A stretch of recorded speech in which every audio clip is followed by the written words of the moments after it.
Hey guys, it's Nick. We just recorded the episode a few minutes ago, and you may notice if you're watching this video that there's a weird edit at a certain point, and that's because I used a word I should not have. I just wanted to give you the warning about that and to let you know that I'm sorry I used it at all. It's a hurtful word that I do not use as part of my vocabulary, but it came out of my mouth today, and I was stupid, and I'm sorry that I wasn't thinking when I said it. But I just wanted to explain to you that that's what happened in case you noticed that. And I hope it doesn't affect your enjoyment of the episode. See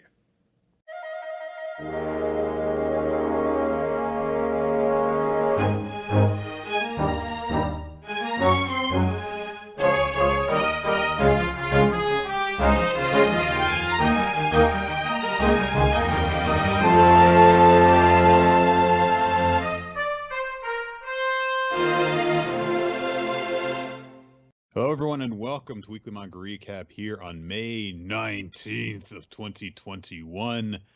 I am Nick, joined with Chris for manga discussion time. Happy birthday, Nick! Okay,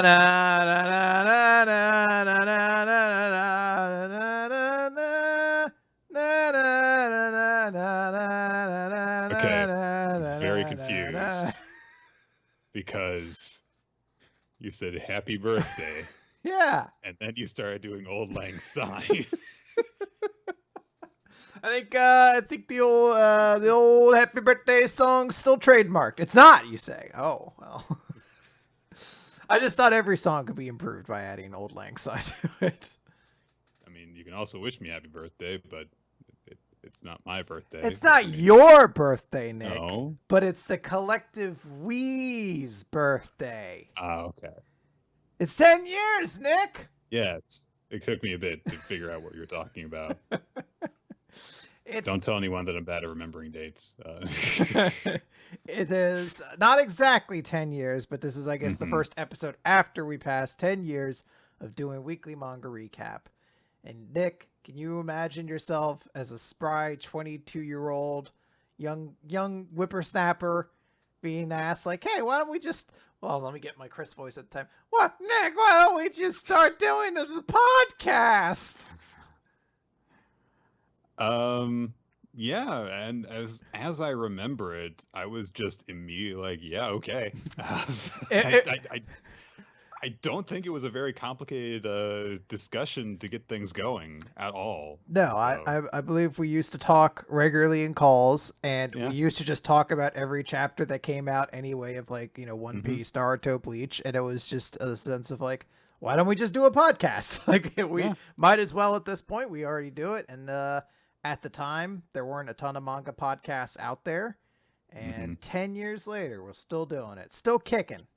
Yeah. We kind of got in on the podcast game early enough that we got to, like, stake our flag before a lot of people did. And that's kind of like the main thing that we can pride ourselves on when there's all these other podcasts that are way better. It was like, we were here first.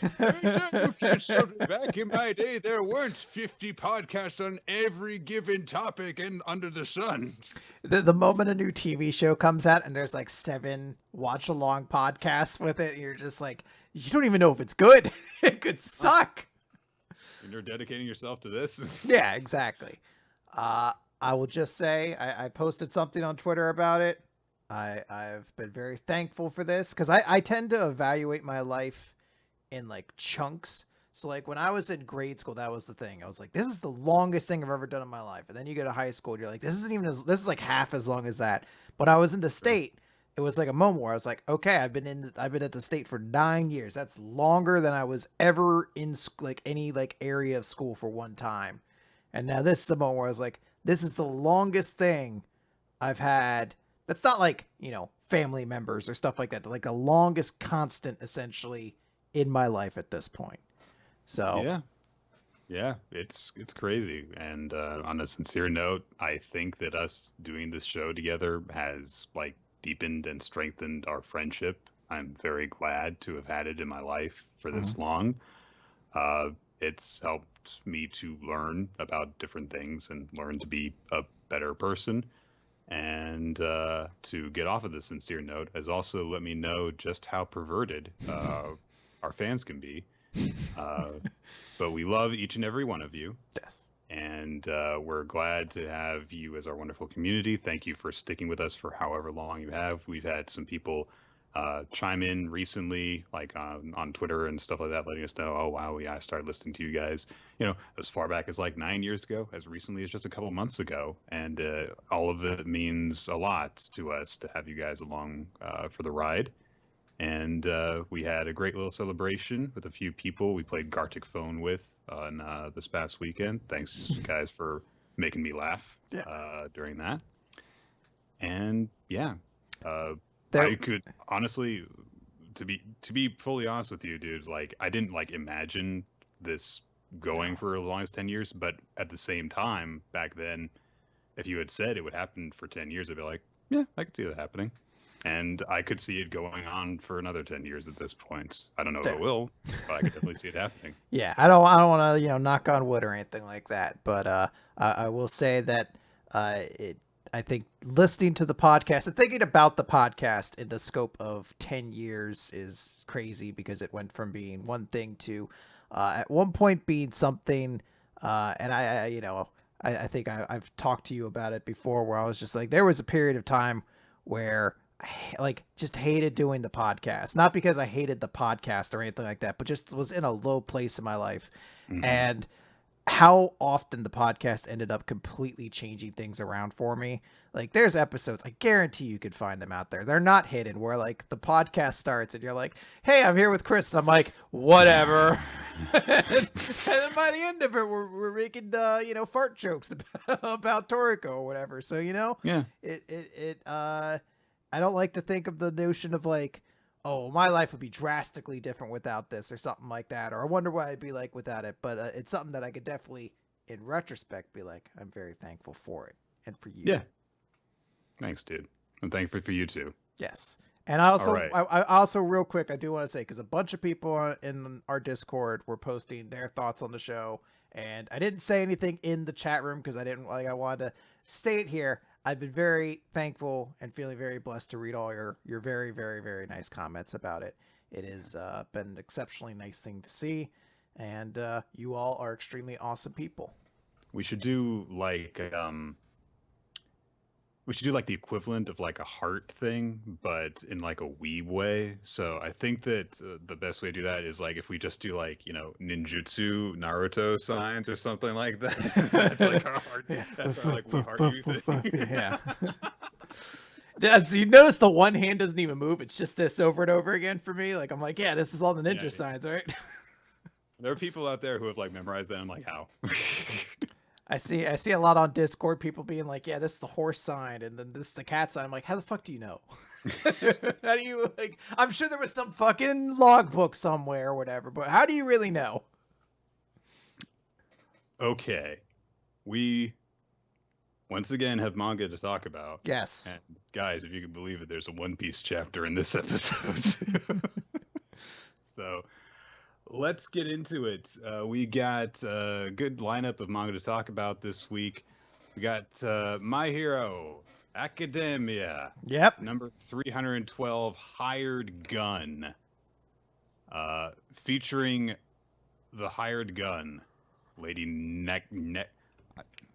I hate it when a G shows up in weird places in manga in names, because my instinct is to pronounce as a hard G, but like you never know, like with anglicization, if it was a ja, and it just like, it just looks better if it's a G there. So I guess it's Lady Nagant or Nagant, but Najant also, like, it could be. Yeah, I mean, I feel like inevitably she's going to be Lady Mommy or something like that. It just feels like where we're kind of moving with that character. So Mommy Gun, yeah. Gun Mommy. Oh, that's a good. Mommy Gun's actually a good pun. Didn't even think of that. So, we get a flashback to start this off. Last chapter, this sniper assassin lady who can grow a gun from the crook of her elbow was shooting at Deku, shot his phone out of his hand, We get a flashback to get a brief warning from Hawks to Deku saying, by the way, this lady is dangerous. She used to be a hero, but she actually worked with her. But if she comes after you, drop everything and run. And so Deku is too far away from the woman to actually see her, but he sees the bullet that she shot, which pierced through his phone and embedded into the wall. And he sees that it is made of pink and dark blue fibers, which was not something that I put together last time. Apparently, while this woman's body is her gun and ammunition, her ammunition specifically is woven out of her hair. And we get more of an explanation for powers a little bit later. Deku starts Spider-Man whipping his way between buildings to try and reposition. He's worried about someone else being targeted by her while she's attacking him. So he's like, okay, I should retreat like Hawks told me. And Lady Nagant is like, yeah, you can't run away from me. Fucking, surrender to me. And she fires a gun which curves around a building, and it nearly pierces through Deku's solar plexus, but he, I guess at the last second, manages to grab around the ends of it. Like you do with bullets. Yep. Mm-hmm. And he says, as he's sent flying backwards, but not pierced, because this is how bullets work, a howitzer shot is nothing compared to this, which is odd wording, I think, but all right. He was just thinking about that right now. He's just like, a howitzer shot is nothing compared to this. And he has that comparison, I assume. He's been shot with howitzers a couple times, right? Well, one of Bakugo's signature moves is called the howitzer. Is it called the howitzer shot? It's called like the howitzer smash or something like that. I can't remember exactly what it's called. Maybe he's comparing it to that then. Maybe, but maybe he's just legitimately comparing it to an actual howitzer. Or he's comparing it to Bakugo, and it's not really actually that much like nothing. He just felt like emasculating Bakugo in that moment. He's like, Bakugo's move sucks in comparison to this move. Friendship with Bakugo ended. Well, this is new edgy Deku, so he has some harsh thoughts that he has to express. Yeah, if Bakugo tried to bully him now, he'd be like, shut the fuck up. It's like, oh, that's very hurtful of you. Not the language I want Deku to be using. No, it's bad. Also, very judgmental of Deku. Yeah. Shouldn't have said that, sorry. I'm sorry. I feel bad about saying that word. I won't do it again. No. So we get more words from other heroes talking about how great Lady Nagant is and how much they want her to step on them or, team up with them. Mm-hmm. Yeah, that's it. So Snipe, who I think was among the I thought about putting this guy in the list of characters to make Chris guess, but I think that he would have remembered. You would have been incorrect. I did not know who this character. I thought this was the first time they showed up, and then I watched a TikTok that talked about the All Might exam or something like that, and they mentioned this character being there. I was like, so he's a thing before. How much time did they have for TikToks? It's just like, it's just snapshots. Snapshots. That's the word I was looking for. All right. Yeah. Yes, so it's Snipe, a UA teacher who Shoji and Hagakure did their training against, I think. Sure. All right. So Snipe talks about I've got a quirk that lets my bullets hone in on anyone that I can see, but it has a set target distance that it works within. And she can basically do what my quirk does with skill alone. And because she's got specialized sniper rounds, she can do it from farther away, so I can't compete with her. So, and seemingly this was when Lady Nagant was I guess new on the hero scene, which makes sense if she was someone who also worked with Hawks, who was also a newer hero. And Snipe also goes into detail about how Nagant's quirk works. Her quirk is called Rifle, and she specifically twists her two-toned hair together and then hardens it into ammo. And because she does it on the fly, she can specialize her bullets to any given scenario. So she can have the bullets curve and move and go greater distances however she wants. So yeah, she's very dangerous. So, and since Deku's a big old nerd, he has specifically watched this interview that Snipe did, and so he's thinking about it as he's trying to not die. I like how he's able to recall it so vividly too. I always sometimes forget how much of a nerd Deku is until these moments come around, and you're like, "Good lord, Deku, couldn't you just, look at pictures of girls that made you feel funny or something like that? Oh, the hero interviews made me feel okay. Hey, all right, that's valid. That's fine. You know That's what? Fine. That's fine. I'm proud of him. He should be able to do that. One day he'll meet a hero poster that feels for him as strongly as he feels about it, and yeah. One day he's gonna play Fire Emblem 7 for the 19th time, and then he's gonna finish the game, put it down, and be like, "Sex is overrated," and then he's gonna start his next playthrough because that's what I did, Nick. Was it specifically Fire Emblem 7? Yeah, it's the only good one. Oh, do you want to get into 3 houses? No.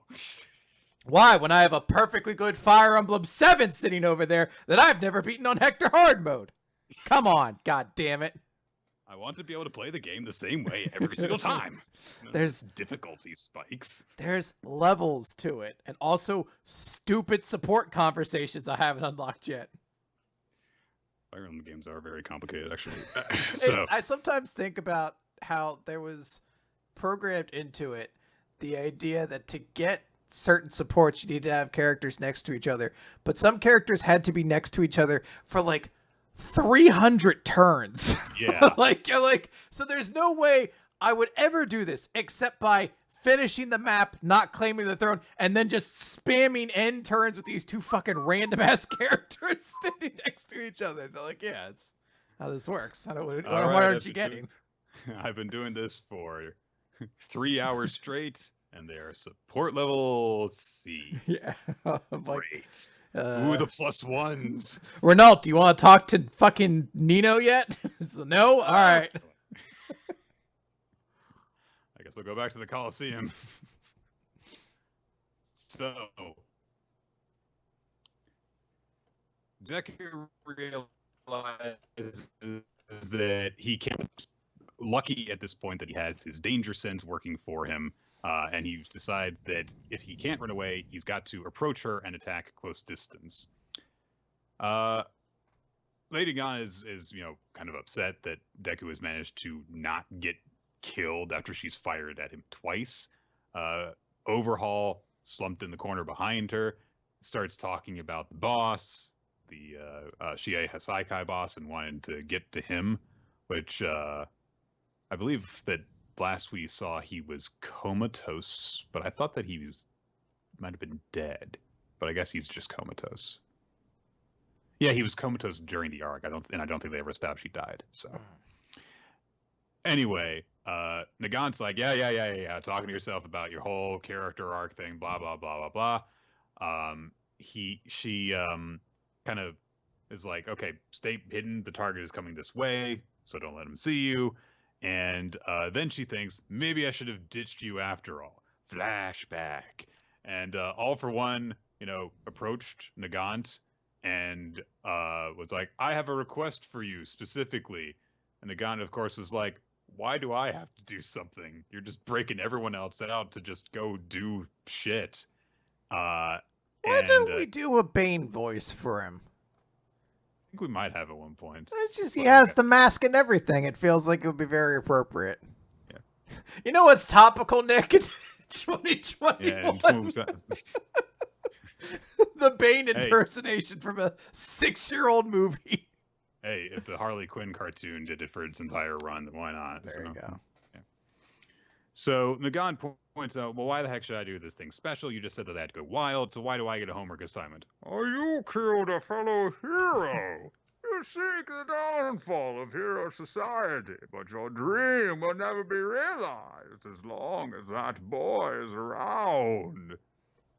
To which Lady Nagant says, another one clinging to those phony hopes, huh? Which I believe she's referring to Deku as someone clinging to phony hopes, probably. Then All For One observes that Overhaul is kind of hanging out with Nagant while going on. I was like, oh, the boss. And so he said, a friend of yours? So you can transform your arms and he's got no arms. That sounds like synergy to me. Does it? Because it sounds like fucking anti-synergy. Synergy! Doesn't sound... Are you proposing I rip my arms off to give to him? Could you do that? That would be pretty cool of you. Listen, all of you people with a singular quirk confuse me. Why don't you just have multiple quirks? All right, that's me. That's a me thing. All right, I'm awesome. Everyone sucks but me. Tell me how awesome I am. You're awesome, All For One. Yay! I rock. Nagant says that the reason she's hanging out with Overhaul is because he's got some screws loose, and I thought he might come in handy somehow. Which, come on, lady, the arms. Don't say handy around him. Come on. He seems pretty far gone. I don't know if he's hearing things that are currently going on around him right now. So All For One is like, Oh yes, another victim kept down by this wicked hero society. Let us deliver a death blow to those hateful heroes. Consider this a contract between us. Take this as a deposit. Yes, you just have to make the check out cash. I would recommend not showing up inside the bank. Just use the ATM. Or if you've got like a mobile account, you could do a check deposit that way. My point is you'll be arrested if you go into a bank, so don't do that. It's not... But I don't carry cash around, so do this. But weirdly enough, I have a quirk that lets me shoot cash out of my mouth. Start spending I could it just out. pay it this way, but I don't want to. but one of my other quirks is cheapskate, so I don't feel like it. You stole that from Gilbert Gottfried. How dare you? Oh, the guy who played Iago. You mean? He did more than that. Not that I know of. He also told the aristocrats joke a week after 9/11. God damn it. But All For One has done something that, God, I don't know if it's actually been established that he's done this before in the present timeline, except specifically with Nomu. But he's bestowed a quirk onto Lady Nagant, Airwalk, so she can presumably hover and move about through the air.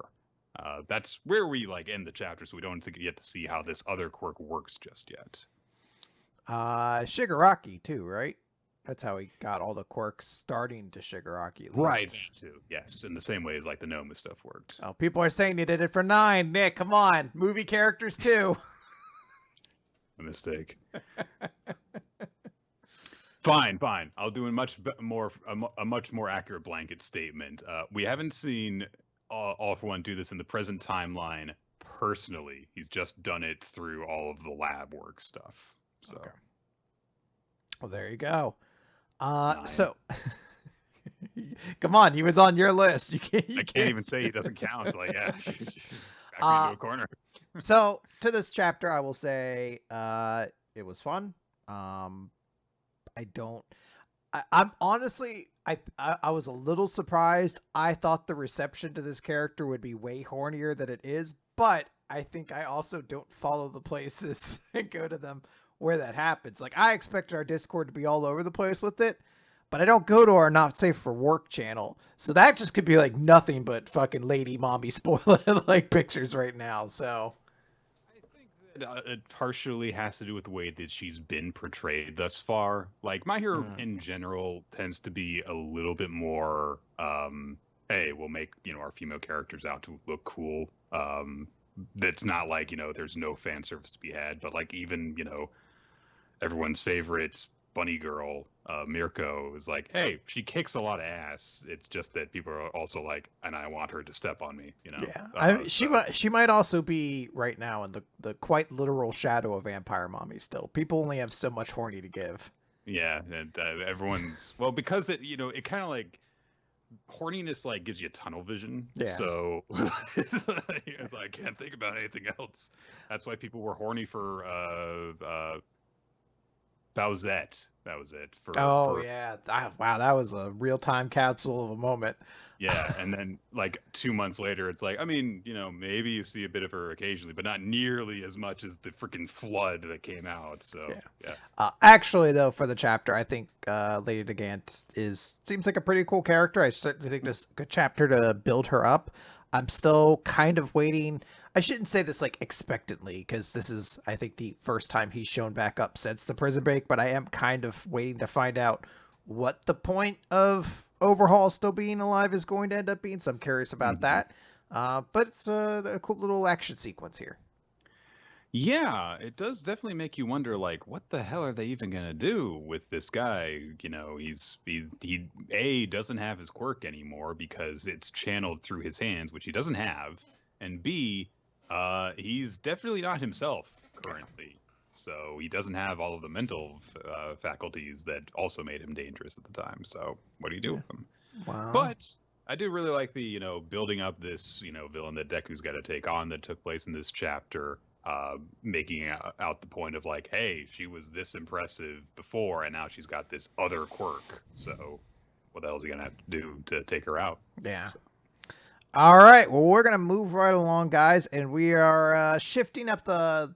I guess we should say sifting, because it only came into the podcast last week. But in case you're curious, we're going to do Undead Unluck at this point in the podcast going forward. So we'll start My Hero, then Undead Unluck, and then we'll do into the monthly series. So we're going to move right into Undead Unluck, Chapter 63, Who I Love So Much. And wouldn't it be Whom I Love So Much?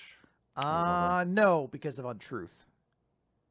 Okay. You want it to be Whom, but he is fond of you and has changed it, so you're doing the opposite. So he just uses it to win grammar argument. Yeah, exactly.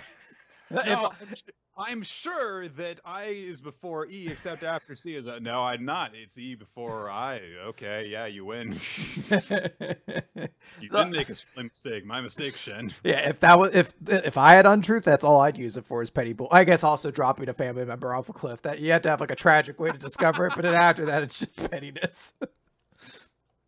So last time, Andy, and then more significantly, Shen, were impaled by a gigantic staff. Andy, it's not so much of a big deal. He kind of comes back from that regularly. That's sort of his shtick. Shen is significantly less undead. So this is Shen. This is what happens when you misuse your shadow dash. See, the taunt gives you damage resistance. So although the desire to like use it purely for repositioning or escape is there, you really got to be dashing through your opponents in order to get that, because otherwise you're not nearly as tanky as you think you are. This is a Shen from League of Legends reference. Oh yes. I've mained him for years, okay?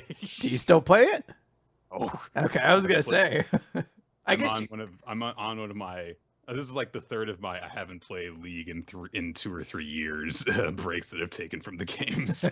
Hey, we all do that from time to time. Then you get a couple ARAM games in, and everything comes back around. So Fang is basically like, what an idiot. Like brother, like sister, far too soft. And Andy immediately comes in and is just like, I'm not going to let you do this. Fang's like, oh, I suppose you can't do that now, can you, undead? And Andy launches out like a attack. It looks like he shoots his fist just into the ground, but for a moment I thought he bounced his fist back up. I think I've been reading too much Black Cat where everything bounces.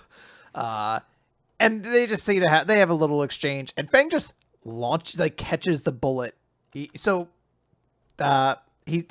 Andy, stops his attack. Fuko tries to shoot him, and he catches the bullet in between his toes, and that is an incredible amount of dexterity. And Especially because he was wearing a shoe before the bullet blew it off. So he did the Matt Riddle thing where you kick off your shoes and then tell a bunch of funny jokes Yeah. for months. that's where we're gonna stop for that joke. So he basically reiterates this whole thing of like despair makes the heart grow, makes people stronger. I want you at your worst, basically. And we go over to Mui, who's just like, oh God, he's dying. And Shen Don't make her sad. Stop it. Well, Nick, it's okay, because Shen looks up and he sees his dead sister, which is usually a good sign when you've been fatally wounded. Yeah, I mean, the first thing that I want to see when I have a wound in the middle of my stomach is dead relatives appearing before me. That'll make me be like, oh, I'm doing great.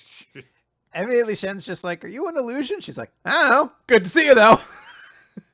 And Shen has kind of reverted to a child, literally, and is just apologizing. I'm so sorry. I'm the one who killed you. I didn't mean to. If only I had never aimed to become strong back then. If I had never taught you that move, I ended up. And she hugs him and says, when you taught me that move, I was so happy, big brother. You were always the one protecting me.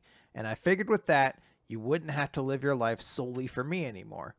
And turns out I actually had quite a lot of talent. Feng used that to pit me against you, and as a result, he dropped the weaker one. He dropped me.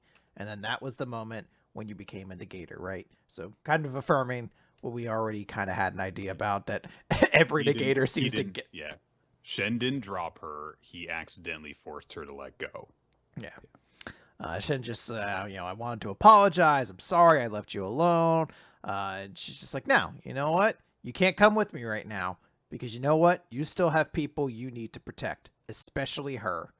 And after you lost to Fang, you hungered to get stronger, all in order to avenge my death. And because of that, you walked a path similar to Fang's. Fighting, getting hurt. Fighting, getting hurt. And in the end, you could only see others as either strong or weak. And that's when you met her. And we see like a montage of him fighting, and then the first time we've ever seen him actually meet Mui, who had a little brother at the time, and it looks like their house was just like ravaged by UMA. Like there's a whole bunch of just destruction around them.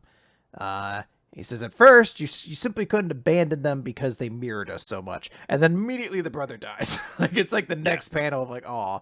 But little by little, Mui's not a whole lot older when she's over the grave. She's literally dressed in the exact same outfit, so presumably her bro died like immediately. Yeah, So. Yeah, he might have just died from the injuries. Little by little, bit by bit, step by step, she helped to heal your heart. And we see a little scene of her trying to straighten up Shen's tie. Little tip for anyone who ever wants Nick to go like, yay, I ship it. Have a girl straighten a guy's tie. Like seriously, I was like, oh, that's it. Oh, it's so cute. That's cute. That's what gets the Dokis beaten for you. That's why I ship Dipper and Pacifica from Gravity Falls, because she straightens his bow tie in one scene. That's literally the only reason. Wow.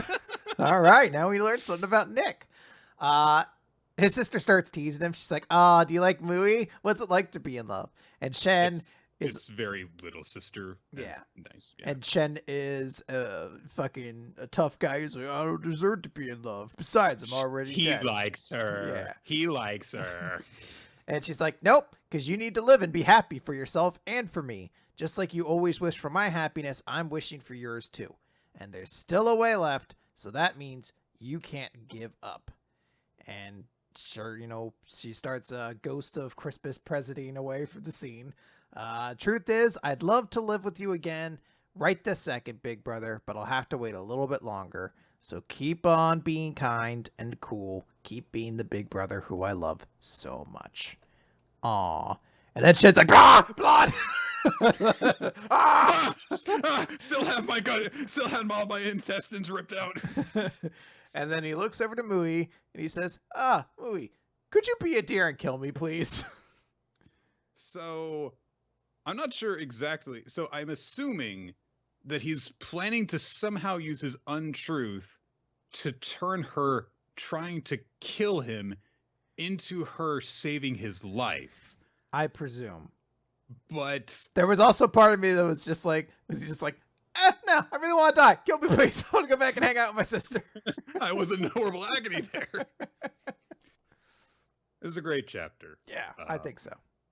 I said not too long ago where I was like, oh yeah, I love, like kung fu stories and stuff. And then I got all the way caught up on Undead Unluck right when it happened that there was a kung fu story playing out about martial arts and, fighting to be the best and revenge and all that stuff. But this is also, like the big thing that as often is the case with shonen stories about revenge, which is, yeah, revenge isn't like the thing you should be trying to strive for. It should be, trying to live beyond the thing that made you want to have revenge in the first place. Exactly. And also, it's nice that we have. So obviously, May teases the idea that, like, oh, maybe she's just, this thought that appears in Shen's head. But we did get the specific addition of an afterlife to the universe of Undead Unluck. We haven't gotten that yet. I think We haven't that's one of the rewards for this Oh, sequence, okay. I believe, is UMA Ghost or something like that. I think. I don't 100% remember. So she's probably just an illusion if those don't exist yet. But Potentially. I could be wrong on that. I could be mistaken. a hallucination, whatever. But yeah, it was very sweet, and it was nice to see like the things kind of pad out the way that they were. Yeah. I dig it. So from there, we're going to move on to Kaiju number 8, chapter 33. Got a shot of Mina at the beginning. She's got her big cat and her little cat with her. Yeah, I kind of want to see more of the little cat, honestly. Like, big Yeah. cats are cool, but, like, small cats are great. Have it be like an annoying little shit to her, and she's just got to like put up with it and stuff. Yeah, oh yeah. I got really upset. I have a family text conversation, and I text them a picture of just the biggest, chunkiest cat I've ever seen in my life. This thing was huge. It looked like a mountain, and it was standing on its back legs. And I texted it, and I was like, "Why has nobody commented on the fact that this cat is fantastic?" It was like the next day. I was like, "Is everyone's phones broken? Is everyone okay? What's going on? Why has nobody commented on this cat?" It's a big cat, all right. You mean good ass cat? That's what you're supposed to say. Start screaming. Use the proper terminology for this chunky boy. So we begin our chapter proper with a council of like the heads of the defense force trying to decide what the hell to do about Kaiju number 8, aka Kafka Hibino. And we see some shots of some of the higher ups. Most of them very clearly are like old soldiers with lots of scars and like an eye patch on one of them. There's one guy who looks like he's just kind of an older scientist because, most of them are saying like, well, I mean, we could just, use them for Kaiju to human maybe it's a result of Kaiju to human transplants. One of them says we should dispose of him in secret and convert him into weaponry. Scientist guy says we should consider using him as a biological weapon first. But then the Director General of the Defense Force, Isao Shinamiya, aka Kikoru's father, speaks up and says, I'm ordering the 3rd Division to hand Kaiju number 8 over to us. And he gets a big introductory panel to let you know he's super important. It's amusing because Kaiju number 8 often gets called Diet World Trigger in our Discord. And I was like, if this was a chapter of World Trigger, we would have never left this meeting room. There would have been this would have been the entire chapter. Would have been the exact same conversation would have taken place, but we would have not left this meeting room. Kaiju number 8 will get into its 6th arc. Meanwhile, World Trigger will be like, Part 7 of the test. Day 2 of round 1 of the exam. We cut to Kafka at that point. He is chained up in some sort of holding cell. They are taking no shortcuts with him. He's arms are restrained, legs are restrained. I'm sure that there's like guns just out of view of the panel and stuff, and they're observing all of his vitals and everything. Kafka has just kind of been left on his own for this time. Hoshina is observing from a safe place. He's got bandages everywhere, which means that he is on his way to making a full recovery and will suffer no long-term side effects from his injuries. Kafka thinks, I guess like it's been a full day already, and he wonders what's going to happen. He remembers that Kikoru had said, yeah, powerful kaiju are used for parts for special weapons, so you might, be taken apart, and he doesn't feel good about that. But the main thing that he's upset about is that he thought that he was closer to being by Mina's side. And now he just wonder if she's mad at me. She probably kind of is, like, at least a little bit. A little mad, just a little though. Like, I don't think it's a yes or no question, is my point. However, speaking of Mina, she comes in flanked by two incredibly identical soldiers. Like, they are almost perfectly in sync with each other. One of them stepping forward with the left foot and one with the right. But other than that, cannot tell them apart. They actually 3D print them.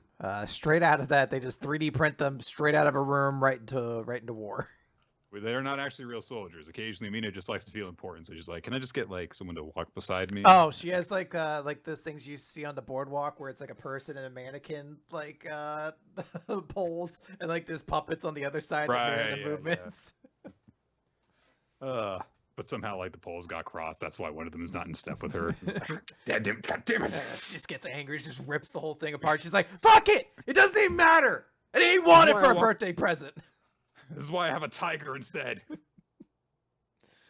Oh man, I wish we'd stop adding interesting character details to a character who refuses to get any of her own.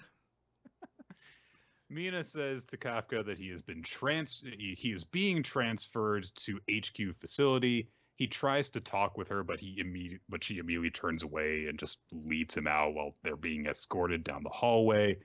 And of course, he's like, yeah, of course. I mean, I've just been keeping a secret from her about this, and she's going to be partially at least blamed for me being a kaiju under her command. So this is not good.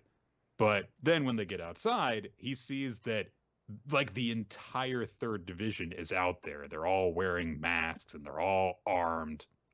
One of them salutes and says that they are the security detail for the trip.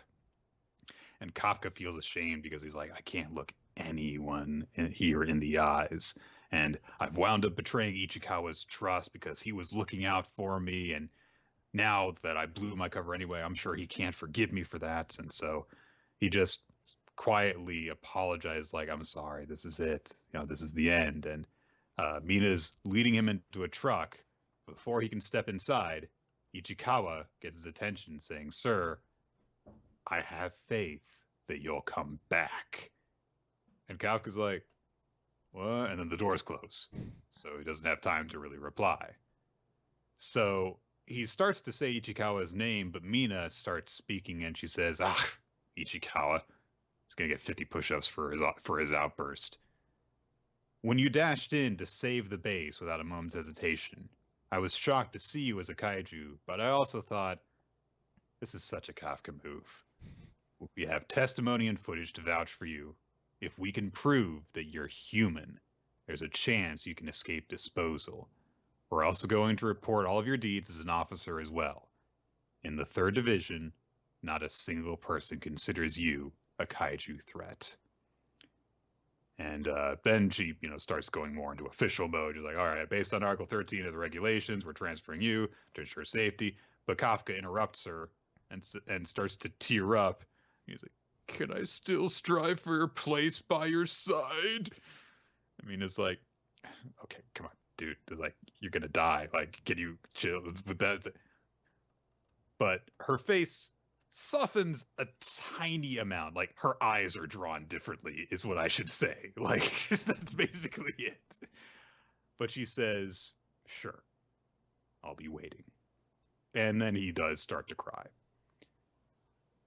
We flash forward to where Kafka has been transferred to, and he's in a much more advanced holding facility behind like 30 bulkheads, apparently, in a large room to contain him, with wires all hooked into the seat he's chained to.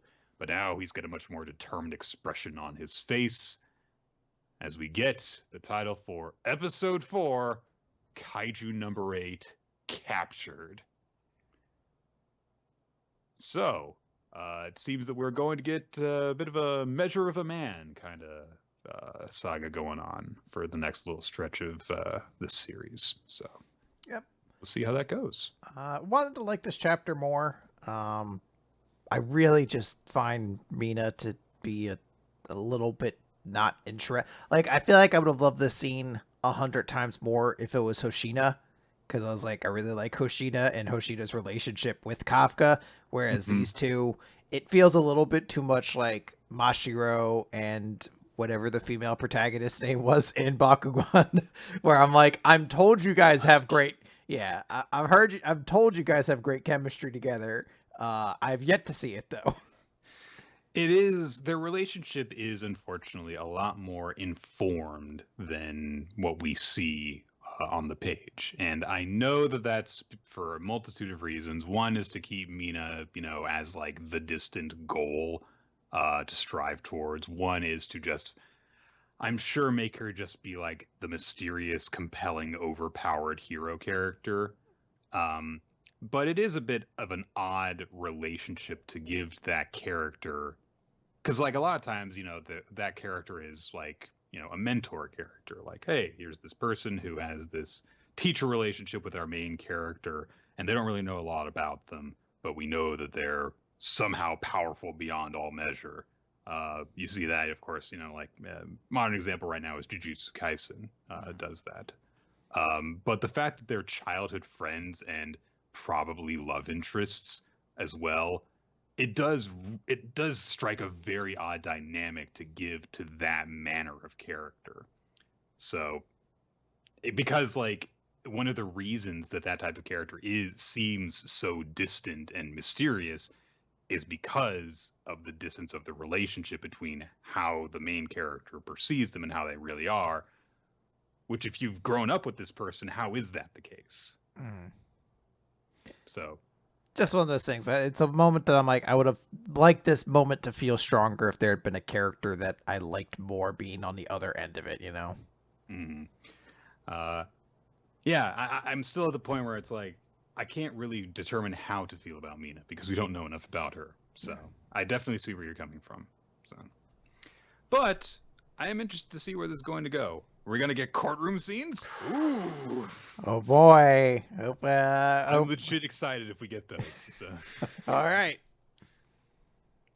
All right, we are going to move on then to Spy Family, Mission 46. We get a very brief opening to this chapter where some of Yor's co-workers are complaining about her getting to go on a cruise.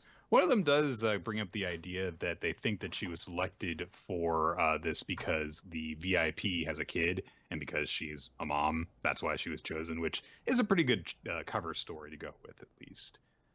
Yor and the target are currently dining with like all their contacts, including like Yor's hitman contact, who's, I don't even remember if his name has been established. I'm sorry if it has been, but I do not remember it. And unfortunately, he plays a very big part in this chapter, and I just don't know what to call him other than Yor's contact, the kind of old guy in the glasses.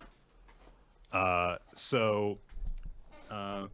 is it? No, it's not Mr. Gray. Mr. Gray is the guy who is... What is this guy's name? Damn. I don't... Which character? Older guy who is Yor's hitman contact that is also her cover at work. Oh. Yeah, because he's... Shmozo Bagulio. All right, Shmozo Bagulio it is. All right, there we go. He brings up the point while they're dining together, like, hey, come on, relax. Just freaking enjoy your meal. Like, they're not going to target us in the middle of a dining hall in the middle of the day. We're fine. Just, relax. Sell our cover story. We're good. They start to split off from each other because Yora's got to escort her back to the cabin. They're going to, the men are all going to go get a drink together. Yora's still a little bit paranoid because she's like, listen, we can't be sloppy about this. We've got no idea whether the enemy's even on board, and you've got 30 hours before the rendezvous with the other boat. And if I were trying to kill you, I would wait until the last possible minute to strike, because, you know, why would I want to cause a commotion if then I'd just be stuck on a ship and had to just wait the rest of the time before I could escape? But, and even if no one has leaked our plans, the enemy might still know about it somehow. And tomorrow could be the day that they strike. So we can't let our guard down. And she says, yeah, I'm sorry. I mean, I just kind of want to believe that it's over and we're home free now, but I need to be strong. So she then asks of Yor, hey, if we do manage to get to safety, what are you going to do? And Yor's like, well, we'll await further orders. And then she covers different parts of the plan and stuff. So her target says, well, don't you want to like see your family? And she says, well, I'm here for work, but yeah, I guess if everything's fine, it would be nice to see them. And again, just kind of like needling the idea that Yor feels more for her family than she has kind of admitted to herself, pushing that a little bit further. Anya and Lloyd are in the dining hall. Anya likes the food.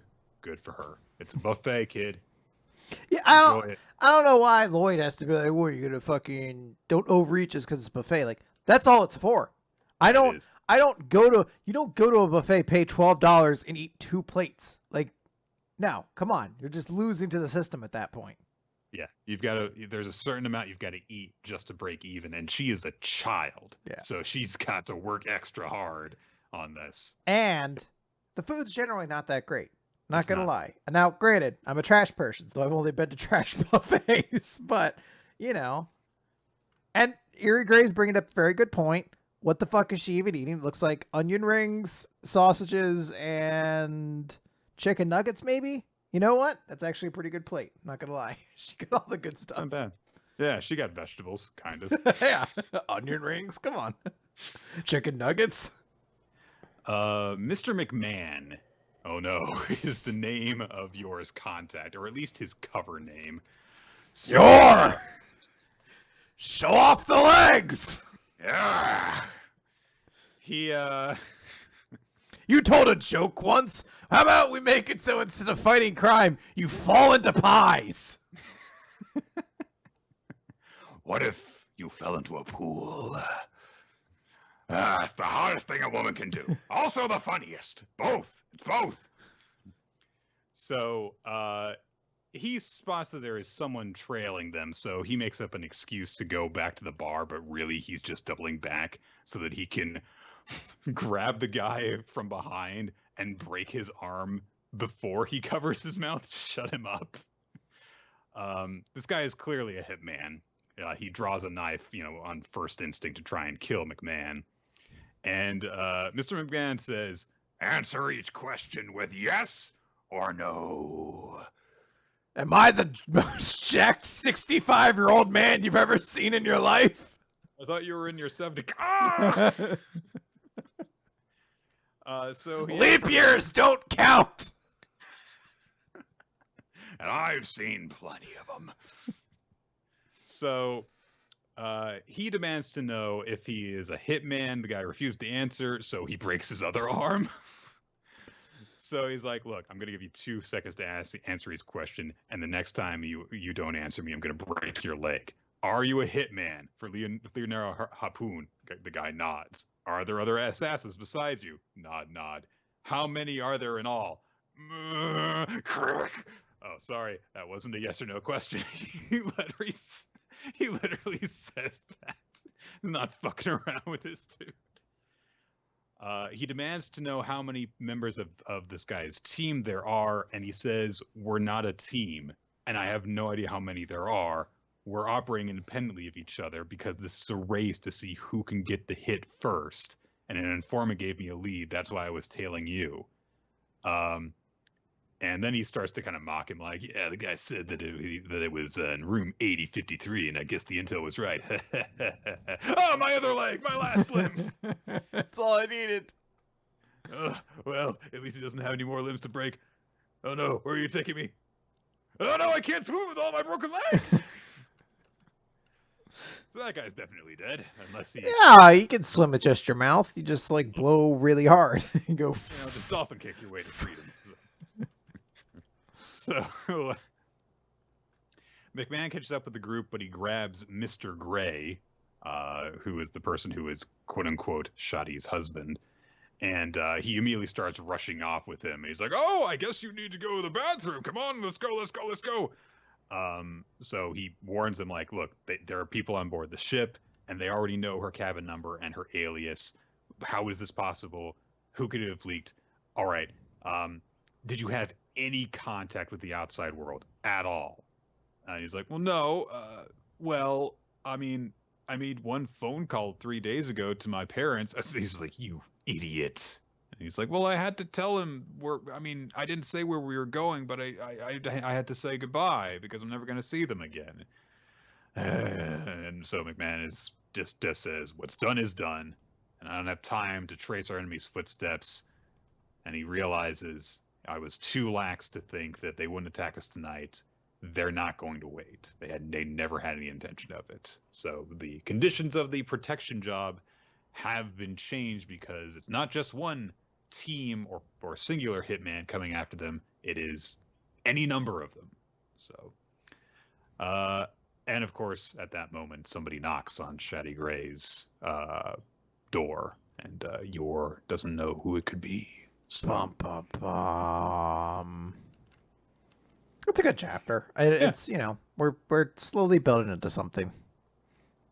That's really all I have to kind of say about it. Yeah, it's a perfectly serviceable, it's like it builds up the tension and stuff. Yeah. So. All right, Nick, let's talk about Eden Zero, chapter 143.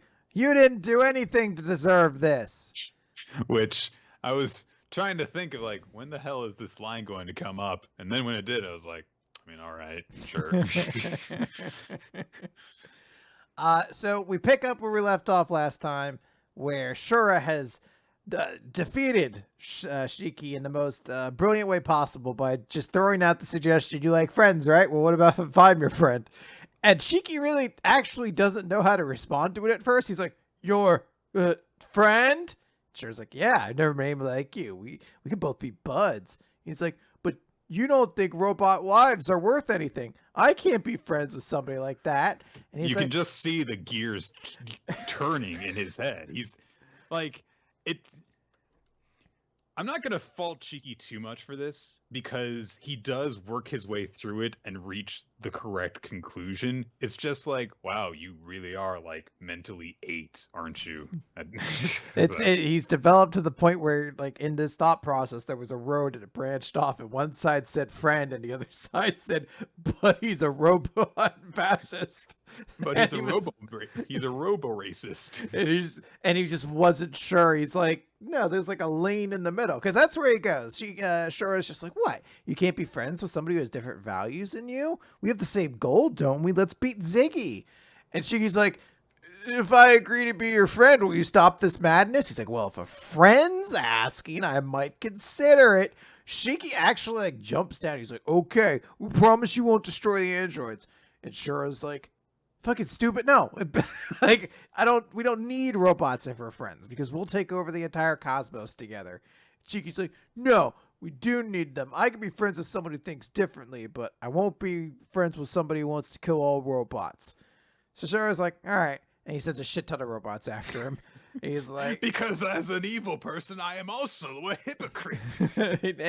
Shiki's like, you do have robot friends. He's like, not really friends. I basically just have a bunch of robots I'm going to command to attack you. And then they're going to either die fighting you or die when the All Link gets activated. So kind of works out win-win for me anyway. Bye. And Shiki just sits there. He's like, oh, I don't want to fight you, but I have to. You didn't do anything to deserve this. And I can't possibly beat you without killing you.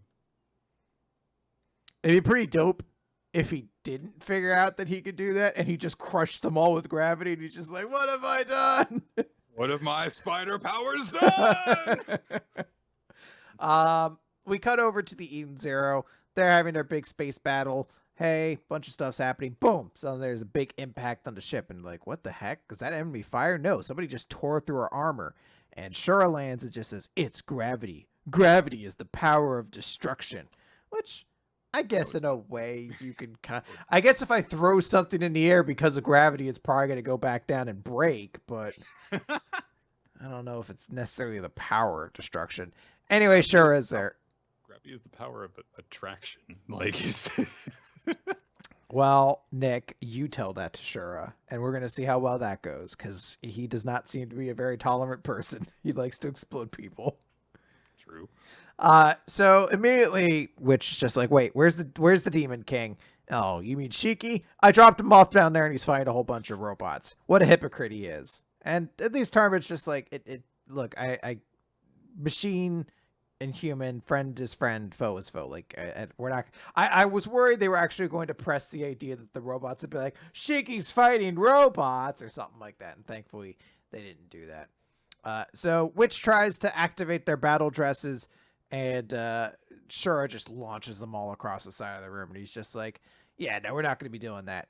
That twerp said he couldn't be my friend, so I got curious. I came to get a look at his precious toys. I'd love to see the look on his face when I break them.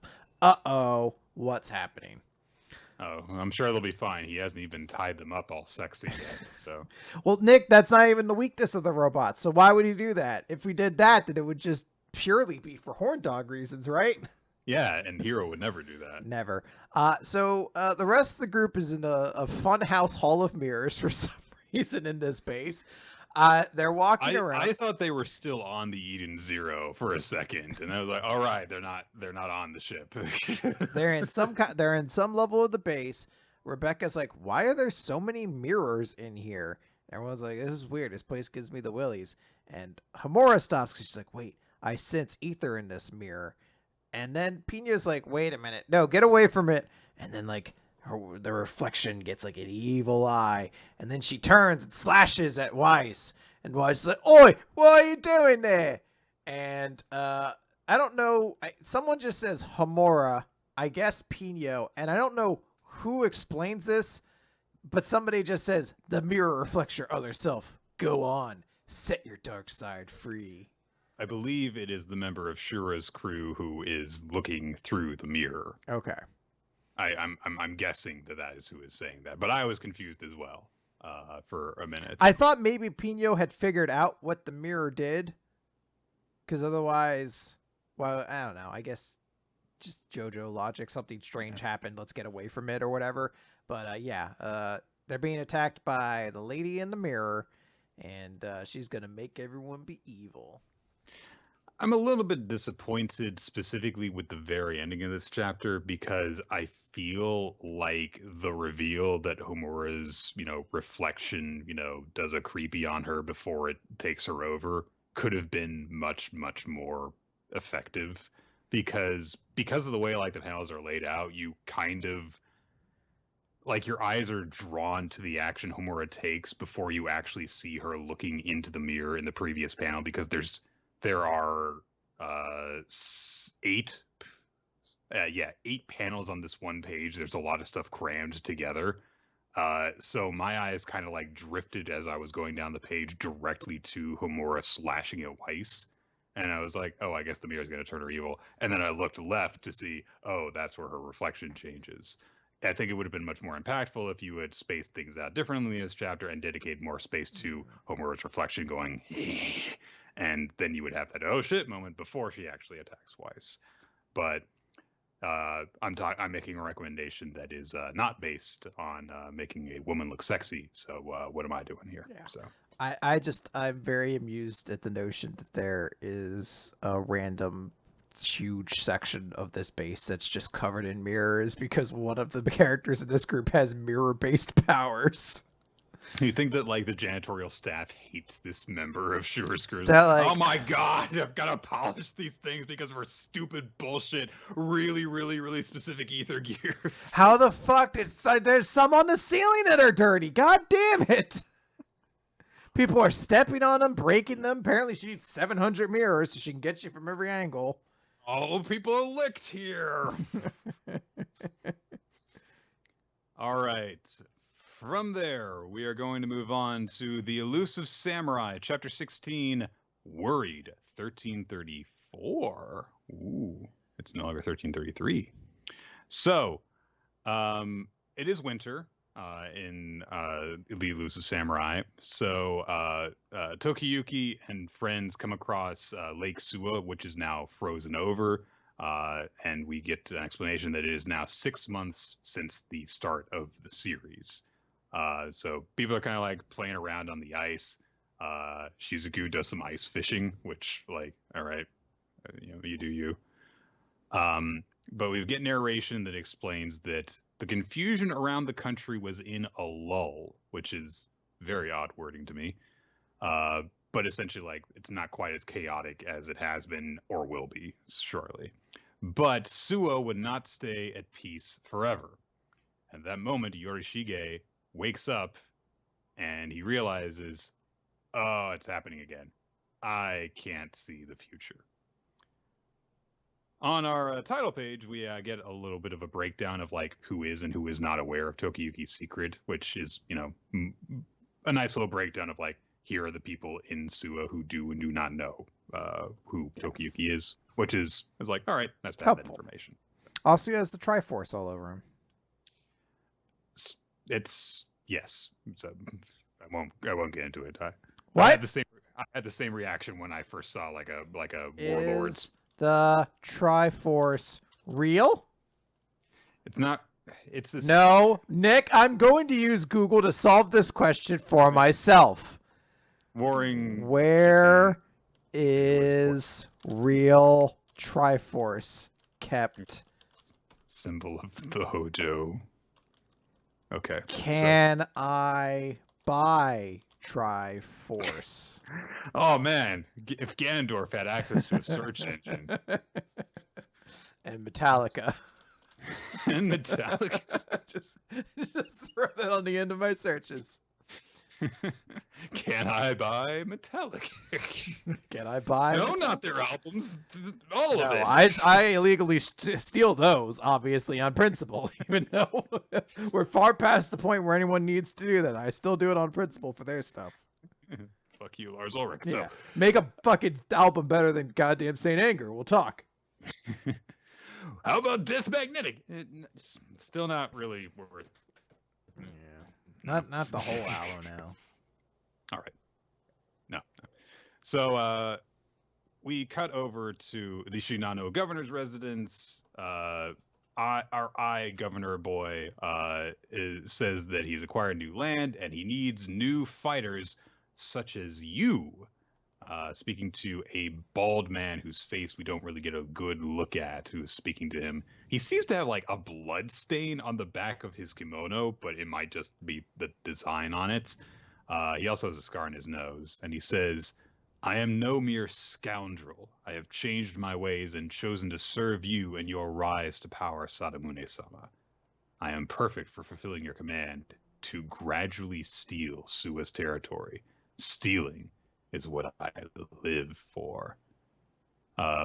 So immediately Ichikawa is like, can you trust this guy? I mean, he strikes me as more of a thief than a warrior, which, because we just had the whole story arc with Genba, made me go like, is he related to Genba somehow? I thought that guy was dead, but I don't know. So, but Sadamune says that he needs more strong fighters, and he says, if I obey the warrior's code, I will not survive these violent times. Thinking about how he's been made to look a fool twice recently because of Tokiyuki and Genba. So we see a council of the priests in the Suwa territory.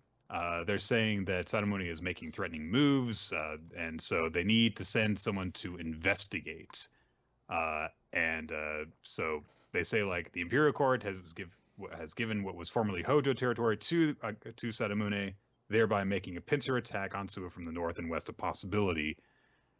Yorishige, however, is distracted because he doesn't have his foresight ability, and he's like, yeah, occasionally I just kind of lose the ability, so I hope nothing bad happens right now. And at that moment, Tokiyuki says, yeah, me and the elusive warriors can go and scout this out. And Yorishige's like, no, I can't tell if anything bad will happen. No. So, but all the priests are like, oh, young lord, you're so brave. Yes, yes. So, and Yorishige is the only one like, oh, it's dangerous. I don't know about this. So But Tokiyuki, unfortunately, has had this guy talking to him for 6 months, saying like, "Oh, you'll be great. You'll learn to be a good leader and stuff." It's like, yeah, but I can't tell what will happen now, and I can't say that, so don't go anywhere. I am kind of enchanted by this character, and I'm like, well, I can't see it, so don't do anything. I only do 100% success rate missions.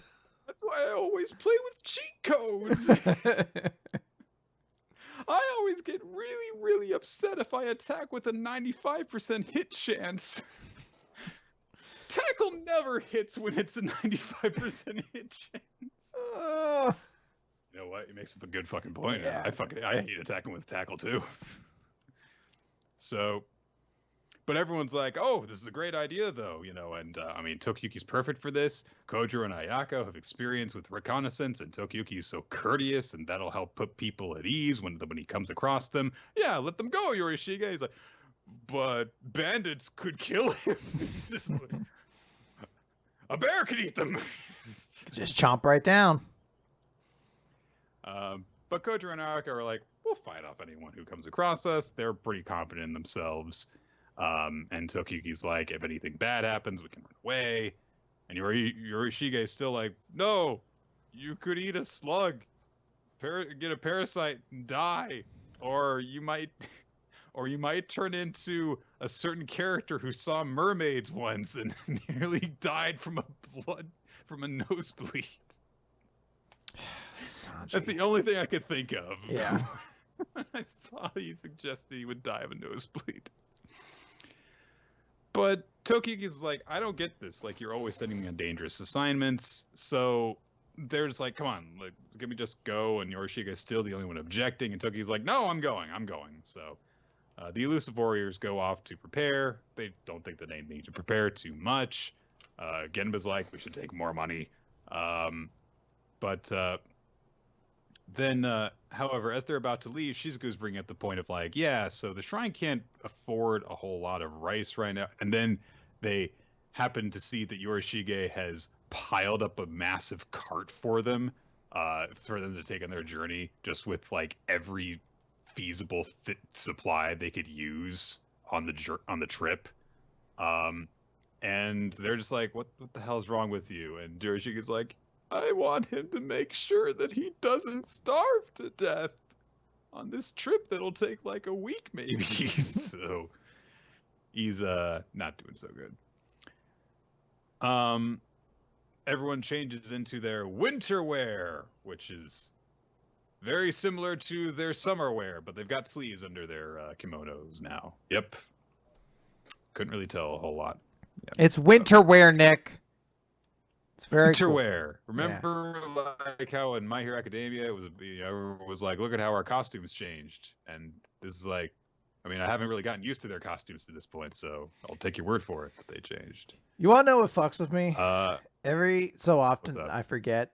I don't know why, but I like remember how everyone wore the same outfit during the school festival arc and everything like that. I just assumed Todoroki really liked that, and he just wore it all the time. Like, I always forget that's not actually his costume, because it looks fucking identical to me. Very similar, yes. They're very slightly different shades of blue, and the patterns are slightly different. Yeah. It took me a while to get used to that, too. Yeah. Also, his hero costume was different before, because it was like a very plain style suit. And then it changed. So maybe he did just really like the summer festival thing. It was like, maybe yeah, I'll just wear stuff like this all the time. I was like, I mean, he didn't win, but I guess he did get, second? So that's pretty good. Mm-hmm. Yeah. Todoroki costume and Metallica. Just gonna search for it every time. I shouldn't be just reusing this Aqua Teen Hunger Force joke over and over again, but it's a great joke. All right. So Yorishige is still paranoid up until the very moment that they finally leave, but Tokiyuki just kind of reacts to this being like, the fact that he's worried about me makes me glad. It makes him know that he cares about me. They make it out to a village in another part of Suwa. Shizuku kind of starts briefing them on their plans, like, okay, this is the edge of the frontier. We don't know a whole lot about this area, so we're going to gather information as servants of the shrine. And then as she's briefing them over it, suddenly Kojiro and Ayako notice something. They spin around, push Tokiyuki out of the way, and deflect swords, I guess. And I think it's just that this guy just attacked them with swords. And there is this kind of young-looking guy with a long ponytail who was attacking them, and he's twirling twin swords around in his hands as he approaches them. And they also see that there are a number of people. It looks like a number of people holding torches as well from amidst like camouflage in the bushes. And they think, well, has the village already fallen to the enemy? So a fight scene's gonna happen. So, Yeah, looks like we're getting another antagonist, I presume. I have to presume this won't be an ally, because that would make the rest of the characters look pretty lame if this guy was like, I'm a really good fighter. And I was like, but that's why two of you are here in general. yeah. But can they do this? They can't. They can't. No. Did enjoy it, but again, sometimes you just don't say a bunch because you want to save that extra time. You want to bank it for really getting into the weeds in ITLC. You really. Yep. I don't have a lot to say about it either. Looking forward to where it goes. But yes. Chapter 15 of ITLC, Dark. So it's the YouTube show that's on Tuesdays. So here we go. Mar is somewhere around the museum, and they don't know where she is, but she turned the power off. But when we see inside the museum, the lights are back on because they only turned off briefly, I guess. Oh, whatever. So people are going to go looking around, and then they also ask, what should the remote control squad do? Because remember, there are 3 of them that have remote controls that protect the painting the Mar is targeting. So Homura tells them, well, just stay here on standby, just in case. Okay. So we'll just, reduce the amount of people that are keeping an eye on the remotes. That's a good idea. And we'll just keep them all in the same place so the singular thief that's after them can get them really quickly.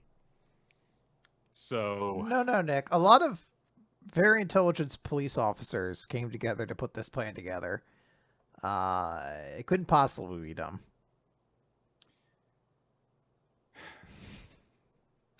Like, I understand wanting to leave people behind, like, around the thing that they're protecting, but why would you leave the people with the key there? Specifically. Whatever. Maybe in a similar way that Mar has announced the date that she's going to, because it's sort of the thrill is the chase. Maybe the cops are also being dumb and they're going to leave the key there because this is a shonen battle now. We're going to prove who's superior by both of us just doing the dumbest thing possible. Yeah, you're probably right. So Homura thinks about possible entry points because she's like, well, there's only one door. There's no way she'll come through there, but maybe she'll come in through the ceiling. And she starts saying like, well, maybe we can inspect the ceiling. But before she can say anything, they get word from some of the people patrolling the museum, and they're like, oh, it's the museum annex team. Mar is here. And yes, there is a cloaked figure on a balcony above them. And they're like, well, then what was she talking about with the hide and seek stuff? But Homura immediately realizes something is off. But immediately, they just start bum rushing her like, freeze! But Mar runs away from them and, like, rappels out of a window on a rope. And they're like, oh no, they're outside. But Homura is like, Chief, it's a trap, I'm sure. We need backup to this room. But then... oh, Mar hits a button on her phone, and phew, the power goes out, and the lights are off inside the room. And then the chief's wife is just like, huh, yeah, I wonder what's going to happen now. And the chief says, for being my wife, you sure are unconcerned. You know, the way you talk to your wife. Anyway, Mar appears behind. Nick, it's funny because they're unhappy. They're in an unhappy, loveless marriage. Oh my god. If it just turned out like Kazuki Yonoko was just like, yeah, was just trying to do like 80s comedy tropes in this series and really bring all of those back and be like, oh, I understand it now. That's why. So He's like, you know what the funniest thing in the world was? All the jokes Norm made about his wife, Vera. And I thought, there's a big issue with it. We never see Vera because it puts a face to the jokes. And I want to laugh at that face. I want to laugh right at it. so I want to really close in on how unhappy this relationship is. Oh God. So okay, to explain, the chief's wife is using her cell phone light, making her the smartest person in this room because no one else has any light sources with them. And so she beckons the chief over to her, but then Mar seemingly appears directly behind her and goes, "Let the show begin." But then when they look, she's gone. And then Homura's like, "Oh, I should get a flashlight out." She's got the flashlight out, but they're like, "Oh, I heard a woman's voice, but where is she?" And Homura's like, "Mar is in this room." And Mar's mocking them, saying, "Try to find me in my radiant glory." And Homura's like, "It's a trap. Point gun. I'll fire into the darkness."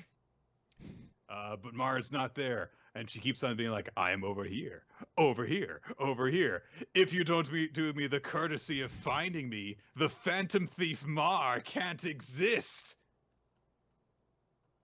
If a thief breaks into a museum and nobody sees them, were they ever really there?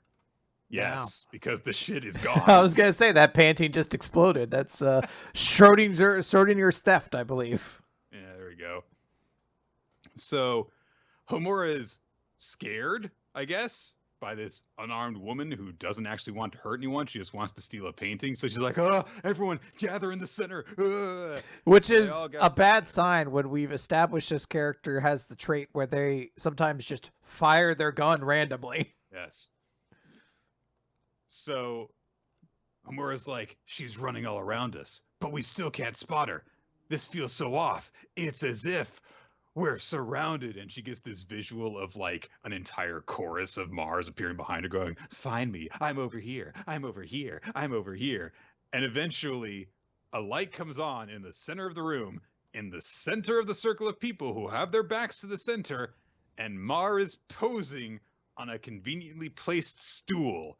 And she's like, "You got a little too distracted. I swiped all the remotes while you were blindly swinging around in the dark." Ooh.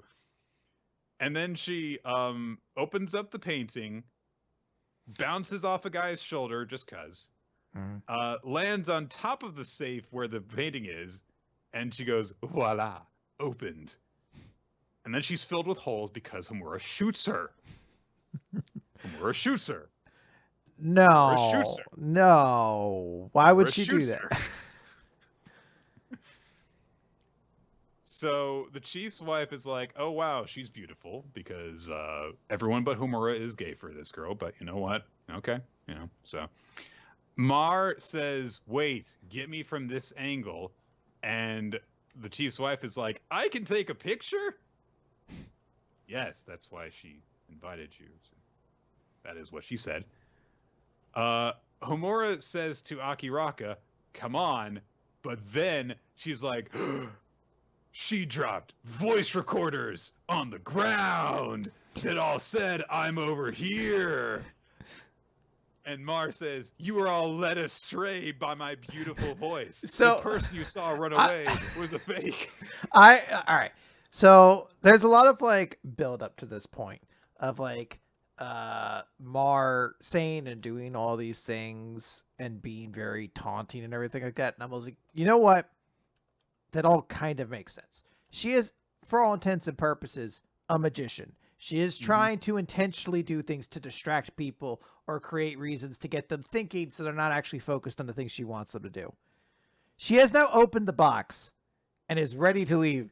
And now she also takes time to explain everything she's done. And it's just like, why? What's the point of this part? And also, all the stuff that is revealed here fucking obvious. It's not impressive. Like, I don't know if it's just a matter of like Kazuya Inoka just like saw one heist movie and was like, oh my god, by stuff like, and then will pose as an employee. He watched the front half of Ocean's 11 where they were all disguised, getting like key cards and stuff like that, and he's like, "This is the coolest thing anyone's ever done." They'll actually work at the hotel for a little while. I'm gonna stop watching now because I'm gonna save the second half of this baller ass movie for when this series gets to chapter 100, which it's definitely going to the moon, baby. So, yes, they spend, I kid you not, an entire page explaining that she used fucking tape recorders with her voice on them so that it sounded like her voice was coming from all parts of the room. And she's like, I made sure that they went off at different times so it sounded like I was moving around instead of just being everywhere at once. Like, yes, okay. But again, why is she she is in a fluid motion of tricking these fucking nudniks and then popping over here to steal the show, and then she stops right there and explains her entire plan to a room of people that all have ways to like, why is not one person just run up and tackled her at this point or something? Like, everyone's just so dumbfounded, like, oh my god, she had someone on the inside, which is an already previously established thing we know about because the truck driver was already on the inside for her. So like, I don't know why people were just like, holy shit, she's a genius. So and then she says like, and then I jumped into your blind spot, the center. Yes, we saw you appear there. There was a spotlight. Like, we saw that. Yes. So she grabs the painting and then moves her body in a way that does not make sense in order to get up on the ceiling, and she starts walking on the ceiling, and she says, for one last time, feast your eyes on me. And then she falls over dead because she's walking on the ceiling without doing anything to protect herself. She could have swiped Homura's gun, all right, when she swiped the remotes, and then I'd be like, fine. But no, Homura's got her gun. I can understand the notion of not, even though it's the only character trait they gave to this character, pretty much, not opening fire on a non-violent crime. I can understand that. Like, the idea I'm not just going to shoot. Why no one's just trying to stop her in general, though, is the mind-boggling thing. Like, they just watch it happen. Everyone, like, I understand the wife and the useless detective. And I guess maybe Aki, whatever his name is, Akiraka, because he's probably like, I know my team's already got this handled, whatever. But why the gun girl isn't like trying to actually arrest her is just blowing my mind or something. Like, everyone just watches this happen. So, as if her voice was coming from everywhere at once for 4 pages, and then we'll explain it immediately 3 pages later, wasn't enough of a, yeah, this was not nearly as impressive as you think it was thing. She then starts walking on the ceiling, and immediately Akiraka's like, yeah, there's metal fixtures on the ceiling, and she's probably got holes in the soles of her shoes that she's using to walk on. He's so fucking joyless. He immediately is like, I figured it out. So she does that, and immediately Mars like, oh, well, I mean, I like this stunt, but I guess if the secret is out, I can't really use it anymore. Now can I? It's like, I mean, you can still if it's useful to you, but you're not getting it away any faster. In fact, walking on the ceiling like that is probably slowing down your I was going to say, I forgot she actually walks across the ceiling in that way, which is gotta be so fucking difficult to like unhook your shoe, make the walking motion, hook it back in. Like, I guess you could. It's a manga. Let's say they do the craziest thing forever, but it's still like, why couldn't she just cartwheel across the ceiling into the grate or whatever? Or just shot straight up to where the grate is and left that way.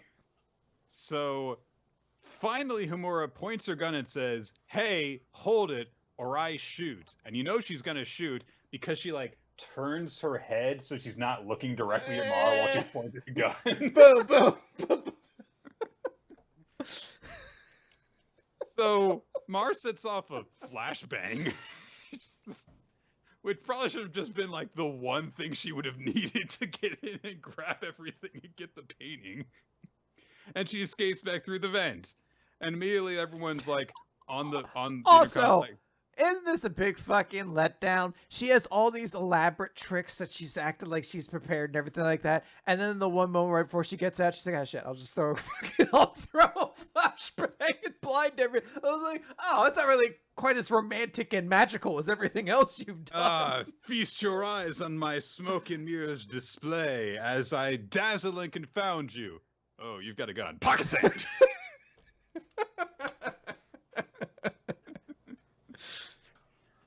So she's escaping through the conveniently giant air conditioning vents.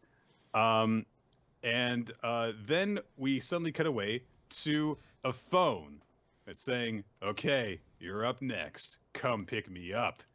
And apparently I think she's getting in contact with her, who she believes is like her next contact to get her to safety. Yeah.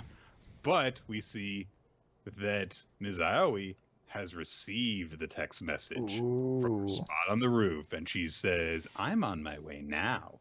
So just crashes a helicopter into the ceiling of the museum.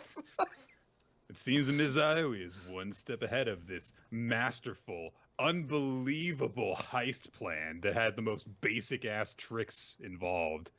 I swear to God, if it turns out the twist is Aoi just goes like, "Yeah, I posed as like a random mercenary you could hire so that you would tell me your whole escape plan so that I could capture you instead," then I'll be like, "All right, yeah, sounds about right." So this was God.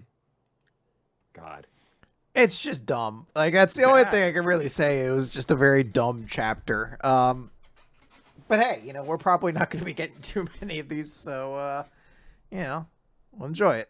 I will say I found the funnest way to enjoy ITLC is if you read it as sort of like a comedy where you're meant to just laugh at the cops because they're always fucking up. Like they're the most incompetent characters in any universe. Yeah. I guess that's probably a big part of the draw. I mean, like, they have definitely made every cop that we've seen pretty much out to be a complete and total joke.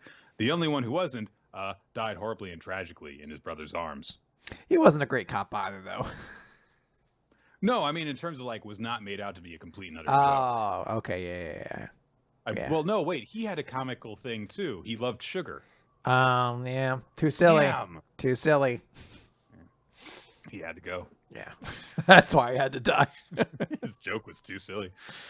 It's not like, Yabuki messaged him and he was just like, "We can't have two characters that really like sweets in this this magazine." And then Candy Flurry came in and he just looked at the first chapter. He's like, "What the fuck is this shit? That's it. I need more fan service. I can't be the sweet series anymore.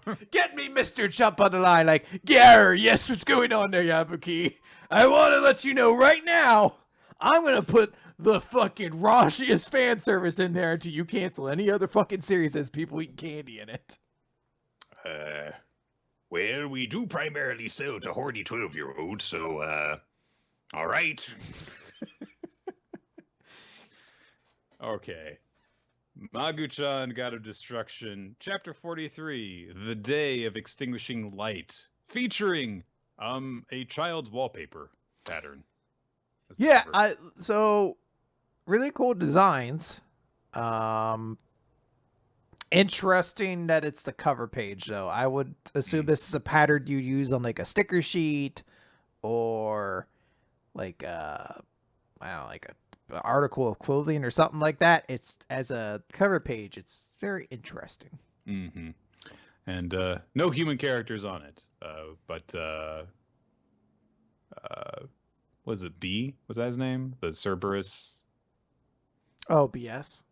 Yeah, BS. That was it. He's there. So, The Day of Extinguishing Light. Magu-chan is acting weird. Ruru can't find him at first. She even checks the refrigerator because, of course, she would. But when Magu finally hears her, he's like coming in through the window, and she's like, what are you doing up so early? He's like, nothing. Okay. You coming to school? No. All right. Well, we're out of natto, so you're going to have to wait until I, get back in order to eat. It was like, it is all right. I shall not require offerings today. And immediately Ruru was like, did you go and eat something when I wasn't looking? Where have you been? And Magu says, I have nothing to tell you. Pry no more, foolish lowly human. He just kind of completely blows her off. So Ruru's upset by this, and she's also thinking, Magu's not acting like himself. What's going on? So she goes to school. She talks to Ren about it, and Ren's like, I don't know, maybe he's in a rebellious phase because they still think of all of the, chaos being gods as like children, which, given the way they act, is understandable.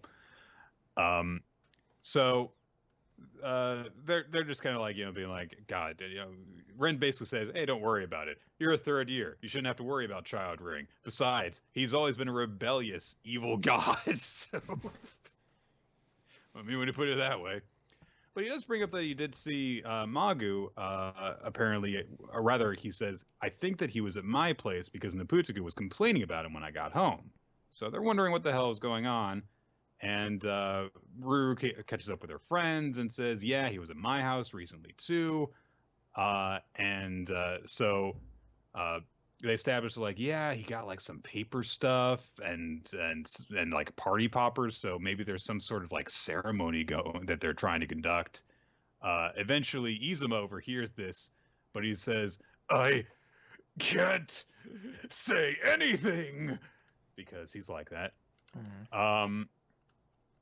Eventually Ruru comes across Magu as he's wandering down the street, and so she's wondering like, what's he doing here? If you needed something, he should have just, come with me. So she tails after him and follows him to the bar that Ruru and the other Chaos Gods went to hang out at that one time. And so they do.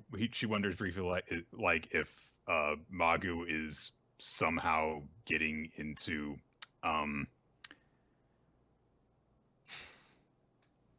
How do I phrase this? Yep. So, tell me. There is a thing in Japan and certain other cultures where you are paid to keep clientele company. And it's not necessarily a sex thing, but it can be. So. Would they? So that's what she thinks Magu's up to. Would they hang around? Because I'm not interested in the sex thing, but would they hang around with me while I play Fire Emblem 7 and commentate what's happening? I'm sure they would be perfectly happy to. Okay, so. I'm not going to pay them. I have no money. I've spent all my money on Fire Emblem 7. I already own it, but I keep buying it. This is expensive enough as it is. Yeah. However, she then sees Magu walking out. And he is like in his I am a human disguise while he's been in there. He goes walking around the street, and he comes across the two students that he threatened before. And he says, so we meet again, lowly humans. And they reply with, what's up? Because it's 2000 again. Didn't you get the memo? But he says he wants to be shown around the establishment that he's joined them at. And he proceeds to like play games with them. He does like Dance Dance Revolution with them and stuff. So Magu's like, oh my gosh, I thought he was just going through a rebellious phase. But actually, Magu has turned to delinquency. A cop eventually comes by and is like, middle school kids aren't allowed here after 6 p.m. Which I guess is a thing. So they run away from the cops. So Ruru realizes, like, man, I don't know anything about Magu. What's happened to him? He's getting in all sorts of trouble now. So she goes home. She's preparing to dine by herself. But then Magu comes in through the door. And she's like, where have you been, Magu-chan? What were you doing? And Magu turns back to look at her. And he says, I have nothing to say to you. And so Ruru's upset because her son is, not talking to her anymore. But when she goes to bed, she also thinks about her parents and holding their hands and stuff. And then she starts to cry, which is like, okay, this is unnecessary twisting of the knife. Stop this. Stop making her sad. Yeah. But she wakes up in the middle of the night, and she hears rustling outside, and she spots Magu-chan. He's got a candle on his head that's lit as he's walking down the street. And so Ruru quietly trails after him. She's like, what's going on? Where's he going? And she thinks about the possibility that maybe he's really going to go and join with Scar. And then she thinks about her dad dying and her wanting him not to go, which, okay, thank you for that. That's nice. But she follows Mago all the way out into the woods and to a cave. And she's like, oh, maybe there's some sort of a ritual that's being conducted here. And she follows him and she sees a door in the cave. She opens up the door and she spots Magu with Uneris and Naputaku. And they've basically set up a cake made, of course, by Naputaku. And they're decorating it and putting candles on it. And Magu is like, they're all yelling at each other. And Uneris also has a bracelet. And they're like, oh, Ruru's going to be so thrilled. And Magu's been setting up a surprise birthday party for Ruru. But of course, she showed up early for it, so they're caught off guard. They've got even a little banner that says happy birthday. And he says, according to the Book of the Destruction Disciples' Blood Oaths, the date of your birth is coming up. The elderly woman at the tavern said that to celebrate one's natal day, a clandestine ceremony is held. So I carried out the preparations in secret. Now be surprised and delighted, my disciple, for I have personally celebrated your day of birth. That is a very great moment. I have celebrated your day of birth. Be glad. And Ruru is crying, and so immediately Magu is like, why do you grieve? But of course she's crying tears of happiness and relief, and she's like, I thought I lost you, Magu-chan. But of course Magu is completely confused by this, and he says, what do you mean? Until I achieve my full resurrection, you shall be with me. And she takes his hand, and then she grabs him and hugs him, and she's like, yeah, next year and the year after that, from now on, stay with me forever. And Magu's like, very well. So they have a little party, of course, and inevitably it ends with Magu blasting his eye beam out through the cave while Ruru is blowing her candle out. Well, they do also note it's not her birthday. It's not even close. Like, Ruru's like, what difference does 1 or 2 months make? Which I was like, I came to the conclusion. So, like, we all know Naputaku's an idiot. Like, he's just a dummy. I guess this is also a thing. Magu-chan, I guess, is more impatient than anything else. I really thought Uneris would have been the voice of reason and all this, but I guess she's just so excited for an excuse to have a party or whatever. She's just like, yeah, whatever. The birthday's like 2 months from now. Who cares? Yeah. It's an adorable little chapter. It was one of those things where it's like, okay, let's cut around to see how the entire cast has been affected by this. But the surprise was very nice. As unnecessary as I felt like, Ruru's estranged from her mom and her dad is dead. So she really is attached to Magu-chan because he's the only family that's ever around her. It did kind of drive things further on, and also just the moment when Ruru's crying at the end is very sweet. And yes, as always, Magu's wording of silly human conventions is very, very, very funny. So, yep, good chapter. Let's move on to 9 Dragons Ball Parade, Chapter 13, Karmic Ties, or as it's also known, Chapters 13 through 17. So, a guy in a headband has shown up, declaring Tsurugi his lifelong rival. He introduced himself as Taiga Torimoto, and he's like, I'm going to join this team too. It's been a long time, Tsurugi. And Tsurugi goes, I don't know who you are. Because, I mean, that's just kind of the way that joke goes, yes. And he's like, I'm Torimoto, legendary home run guy. I don't know who you are. But, of course, Azukita knows who he is because he's a little nerd with a Pokedex for a brain. And he's like, oh yeah, you're famous for a home run that hit a flagpole in a game last year. You smashed 5 home runs in that tournament, earning you the moniker of Home Run King. But whenever you're not hitting home runs, you're mostly striking out. So, yeah. And that's why Tsurugi gets more recognition than him. He hits the home runs, but his batting average is not great otherwise. Although, honestly, if you hit that many home runs, and you've got a 217 batting average. That's still actually really good. So Yeah. five home runs in just under 30 at bats. Not even that. 24 at bats. That's crazy good. Are you kidding me? I'll take your word on that. Sounds like that's a lot. So, but Azuki, so they say like, well, if Tsurugi the Slugger from Fujigaoka played that game, they said, I bet Toramoto wouldn't have been dubbed the home run king. So Tsurugi, you can't run away from me any longer. We're going to see who the real home run king is. Tsubaki declares him a weirdo, and Azuki like, shut the fuck up. Don't throw stones in glass houses.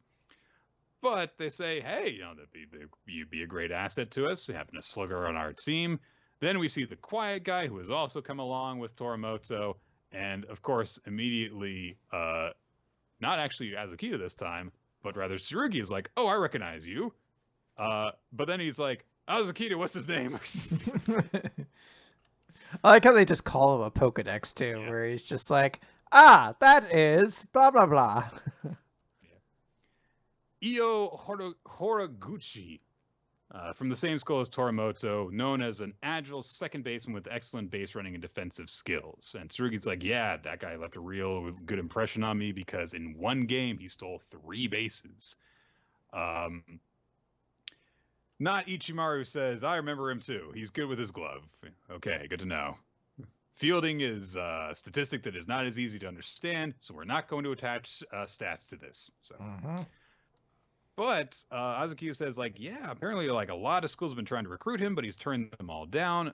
Then he's like, why are you here after declining all those guys? And Horimoto's like, oh, yeah, elite teams have hazing, so I don't want to go through that. He's very valid. I mean, that is a very valid justification. So Toramoto's like, yeah, and this is my buddy. He's been like this since he was little. Kokoryu's doesn't have any of that lame hazing ritual stuff, so he said he'd join with me.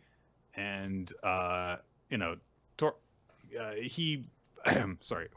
says this kind, trying to start a new team from scratch is scary, but I bet the whole team is starry-eyed, but secretly looks down on me. So he's one of those kind of guys. But Toramoto said, well, yeah, but you said, okay, then I'll join Kokoryuzan, and you looked really excited. And he's like, shut up. I don't get positive about anything. Shut up. So, and he like brings up their private conversations, which is like, dude, come on, dude. Check with him if he's okay with that, because he's like, yeah, you said I'll be okay with joining because you're joining too, Taiga. Did you say that? Come on. It's like, shut up. That was for you to hear. Only you, dude. Come on, get the hint. Shut.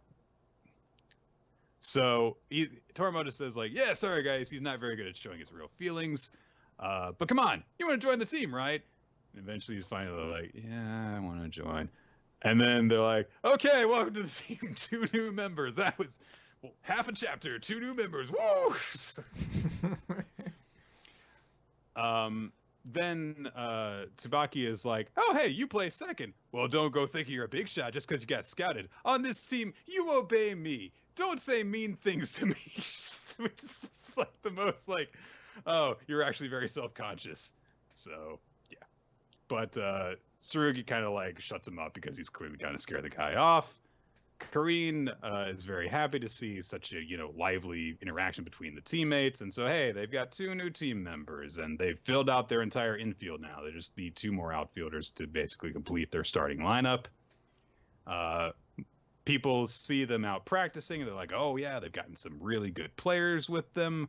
Their pitcher turned out Hakuo, and Rito says, like, in the beginning, we only just had the faintest glimmer of hope, but now we've got such amazing teammates. Maybe, just maybe, this isn't just a dream. Reviving the 9 dragons and even beating Hakuo. And so our series ends on... And then they hit a baseball into the air, and that's the 2-page spread. We then cut over to Hakuo Academy to see the pitcher who is on the team instead of Ryuo, Shiratori, who has eyes that look creepy. And they're like, oh man, it's Hakuo's ace. We're counting on you. Yeah, Shiro, one more pitch. But Shiro says, no, I think we should stop. Yoshimi, your mitt's falling apart. And you can spot that all the way from the pitcher's mound to behind home plate. And they're like, wow, well, his eyesight is so cool and collected. And he's been Hakuo's ace since he was a first year. He's so good. We don't know what year he is, by the way. They just say he's their ace. But anyway. Then Jiro Shiratori approaches Shiro and says, father wants to see you. So, yeah, he's the son of the director of the academy, and presumably this means that his older brother is actually the team's head coach. So there is definitively, a legacy going on here. So Shiro leaves the team, and he walks into a resource room, and he sees, oh, wow. The room's filled with articles about every single time we lost, the scores of each practice game we lost, all the responses from every recruiter who turned us down, our hall of shame. And as he goes through, he comes to a man who is standing under a spotlight, because that's how people, go into rooms. They're just like, I must stand under this spotlight. God, it's hard to see anything else. Oh, my eyes! And we are introduced to Shiro and Jiro's father, Kiyoshi Shiratori, the director of the academy, and he says, a man who can talk about his past defeats with a smile is no king. A beating 1 year ago, a humiliation 10 years ago, a failure 50 years ago. If you can look back on such things without seething inside, and Shiro completes the line for him, you may as well slit your own throat. And so Shiro's father says, Hakuo has tasted humiliating defeats 3 times in the past. The name of the team responsible is Kokuryuzan High School. And now, once again, that school is on the rise. Even worse, one of their core players rejected Hakuo. And he presses his hand against the glass casing over one of the articles, which is talking about Kokuryuzan being Hakuo. And he just puts his hand all the way through it and shatters the glass around his hand. My boy, what happened? I got blinded by the lights and I think I broke something. I feel glass. I'm gonna cut myself. Help me. I've cut my limb to ribbons. Curse you, Kokuryuzan. You don't pay for this. For this humiliating defeat, I will hold this in my soul forever. Assuming I don't die from the shock. Oh, by clenching my fist in anger, I pushed more glass into my palm. So he says to Shiro, I want you to investigate Kokuryuzan. Find out if they're a real threat.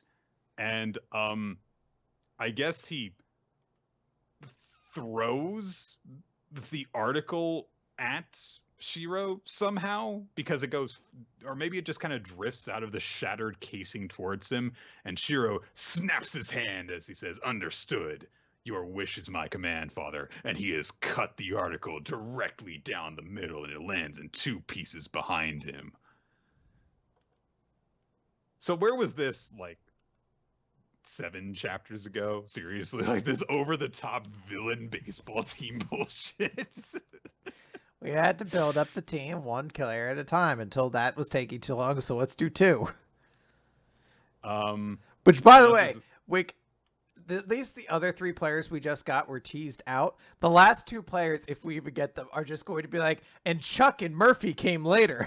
They tried to, what? Chuck and Murphy. They decided they wanted to play one day, and they were okay. Yeah. Chuck is an alien. They wait till the end to do the craziest ones. And Murphy was a battle bot they taped a glove to.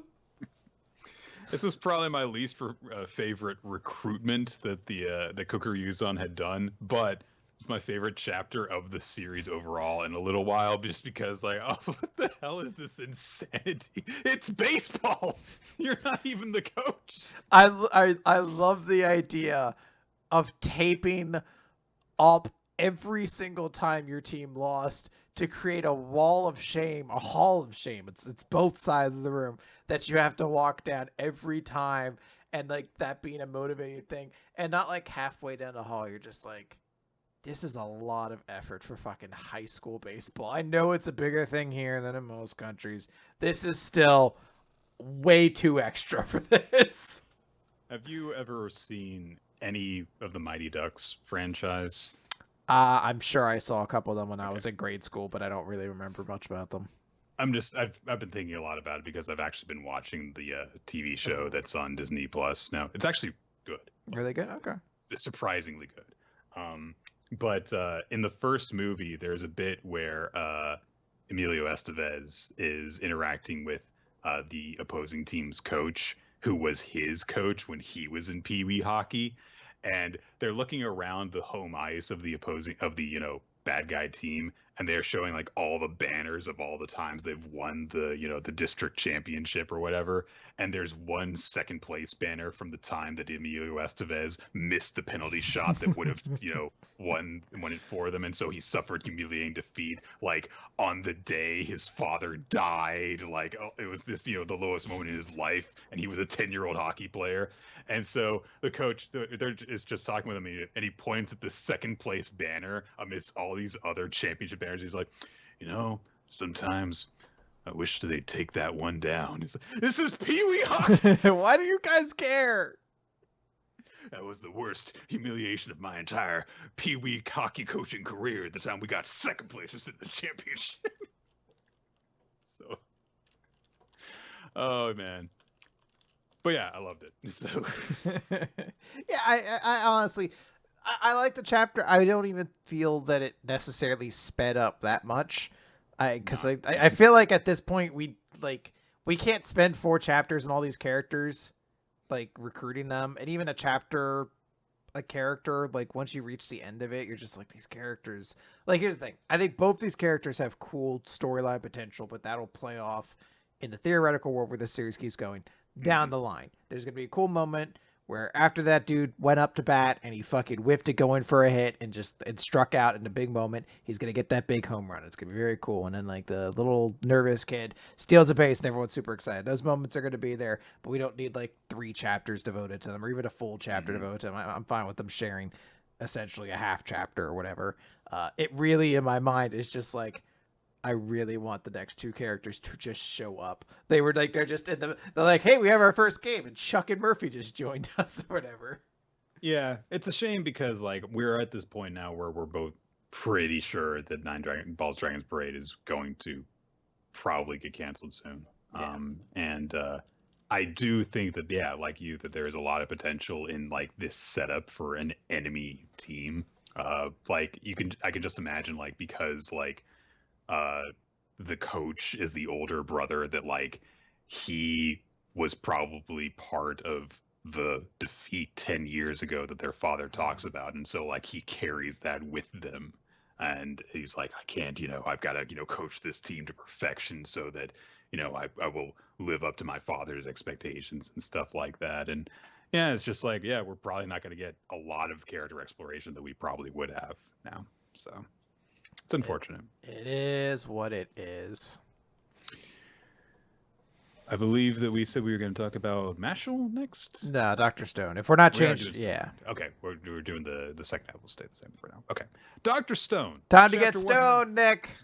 Chapter Z equals 196. Scientist all alone. We get a full color opening with Suika at the front, reestablishing that she's got to work hard and make the revival fluid for everyone. And she mimics Senku drawing E equals MC squared in blood on her poncho thing. And then, since it's a chapter all about Suika, we get a 2-page spread of nobody but Senku going, ah! Like, don't you fuckers forget, I'm the protagonist of this series. I come back this chapter, me. Me. And nothing else important happens. So Suika starts going over the recipe that Senku has given instructions for, and she's kind of struggling to go through it, but she's like, oh, thank goodness I learned to read. Which is like, it's a good point, because he's using scientific terminology and stuff. So But she says, I mean, this is still really difficult to follow. Like, I can actually read it, but understanding it is very different. So she's kind of peering closely at it, and she's like, okay, it seems that there's actually 3 different methods of creating this nitric acid that I need to create the revival fluid. So she's like, okay, option 3, no, that's a no-go. And it says it'll take a really long time, and I want to see everyone to get it as soon as possible. So we're just gonna put this back in Senku's pocket. I love the little details, like we're just gonna put it right back here as opposed to just like putting it aside. It's a nice little touch. So she's very optimistic at the beginning. She's like, Suika's first science project. And she's Huzzah. holding her arms up and stuff, and she says, I don't really understand what the directions say, but I'm gonna work hard, and it's gonna work, and I'm gonna be reunited with everyone. And we get a brief montage of her using scientific tools and not really knowing how to do stuff properly, shocking herself with wires and everything. And eventually she's just kind of surrounded by failed experiments, feeling really down on herself. And she looks over to Chrome and Senku and is like, man, you guys were always doing really tricky, difficult stuff like this. And I can't do it. It's too hard. And so she's feeling down on herself because, like, I can't be helpful after all. But then she spots the piece of paper she slipped back into Senku's, I'm not gonna say pocket, in the flap of his clothes, and he's like, well, I ignored this option before, but this might be the only way, even if it does take a long time. And then she immediately sees like, oh, I have to get a lot of poop for this. Great. And we meet the best character in the entire series and my MVP this week. It is a capybara. The you're right. capybara pooping. I assume that's already a GIF on our an emoji on our Discord because it is great. It is a capybara and it's pooping, and it can represent a lot of things. Yeah. They are in South America, so Yeah, that's why. I mean, Capybara. yeah, capybara. I don't believe that this one is at risk of going crazy and rampaging and destroying everything, though. So, Was there one that did that? Raijin Maru. Oh, right. That is true. I was thinking of the time traveling capybara who farts. I know you were.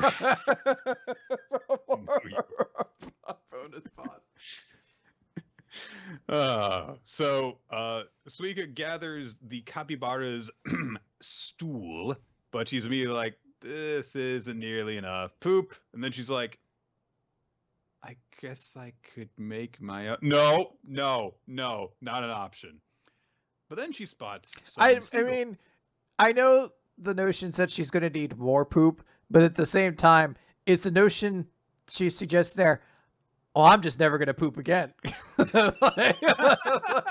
like you're pooping somewhere. You don't have plumbing, I assume, in this new world. So why not poop into the bucket and use your own poop? I don't understand.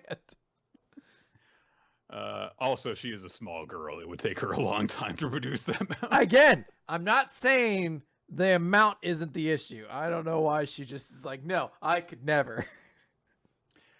But she spots some gulls or pelicans of some sort flying overhead, and so she realizes, oh, and she looks at Chelsea's map again and sees that there is actually a little island that she marked that is great for gathering bird guano. And she's like, yeah, I guess there's plenty of freaking poop over here that I can use for this. And so she does what Senku has instructed her to do, mixing it up with burnt vegetation and burying the mixture for a year. And she's like, oh my God, this is going to take so long. But we get narration saying that, this method is actually the traditional one used in Sengoku period Japan.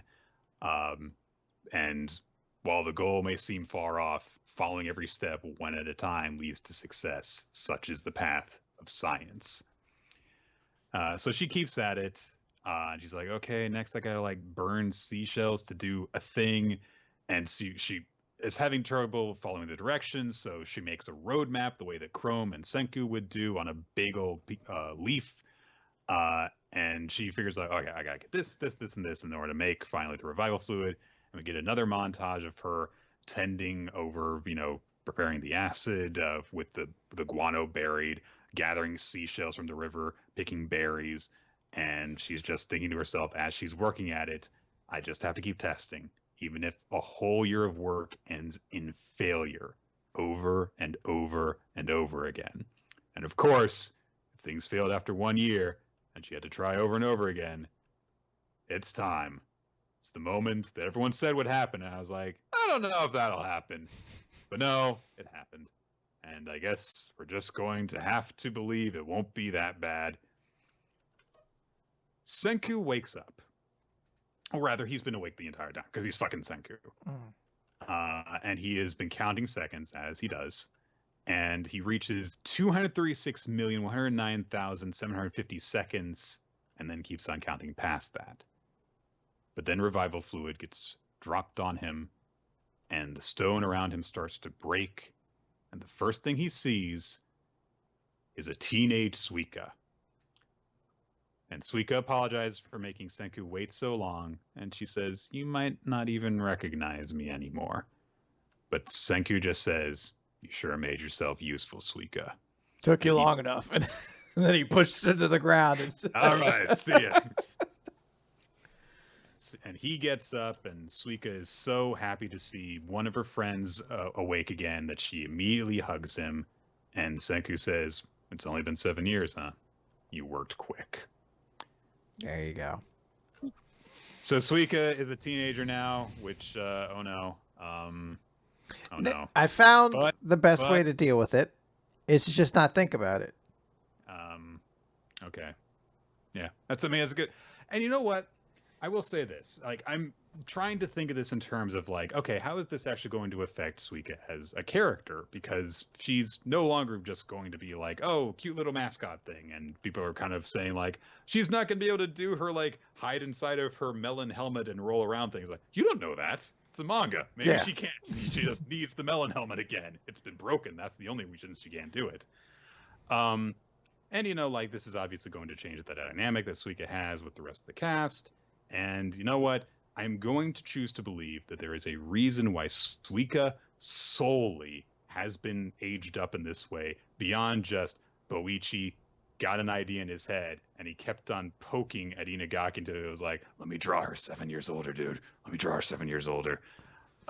It would be such a weird move if that was his end goal too, because you're just like, it's not as though the series has a shortage of female characters for you to draw in lewd ways. Like, we make them up all the time. There's a girl in a cat suit who has done nothing else but be a fan service vehicle for you. Yeah. But they're not wearing melon helmets. Well, you could have had someone else wear Suika's helmet. It's just him like, oh, wow, shouldn't have. Now that you say it, I realize I guess I could have. All right. But yeah, I mean, like one character solely being aged up in this way. Well, and I guess the dog got aged up too, but whatever. Could lead to different interactions between the cast, and maybe our character will be slightly different. We'll see how that goes. I hope that it is for reasons beyond the one that everyone has been saying it's going to be about. So, yeah, I understand this was a good chapter, by the way. So. Yeah, I think it's a very good chapter. I'll be curious to see where we go from here. I'm just excited that Senku's back, and we're gonna get things going again.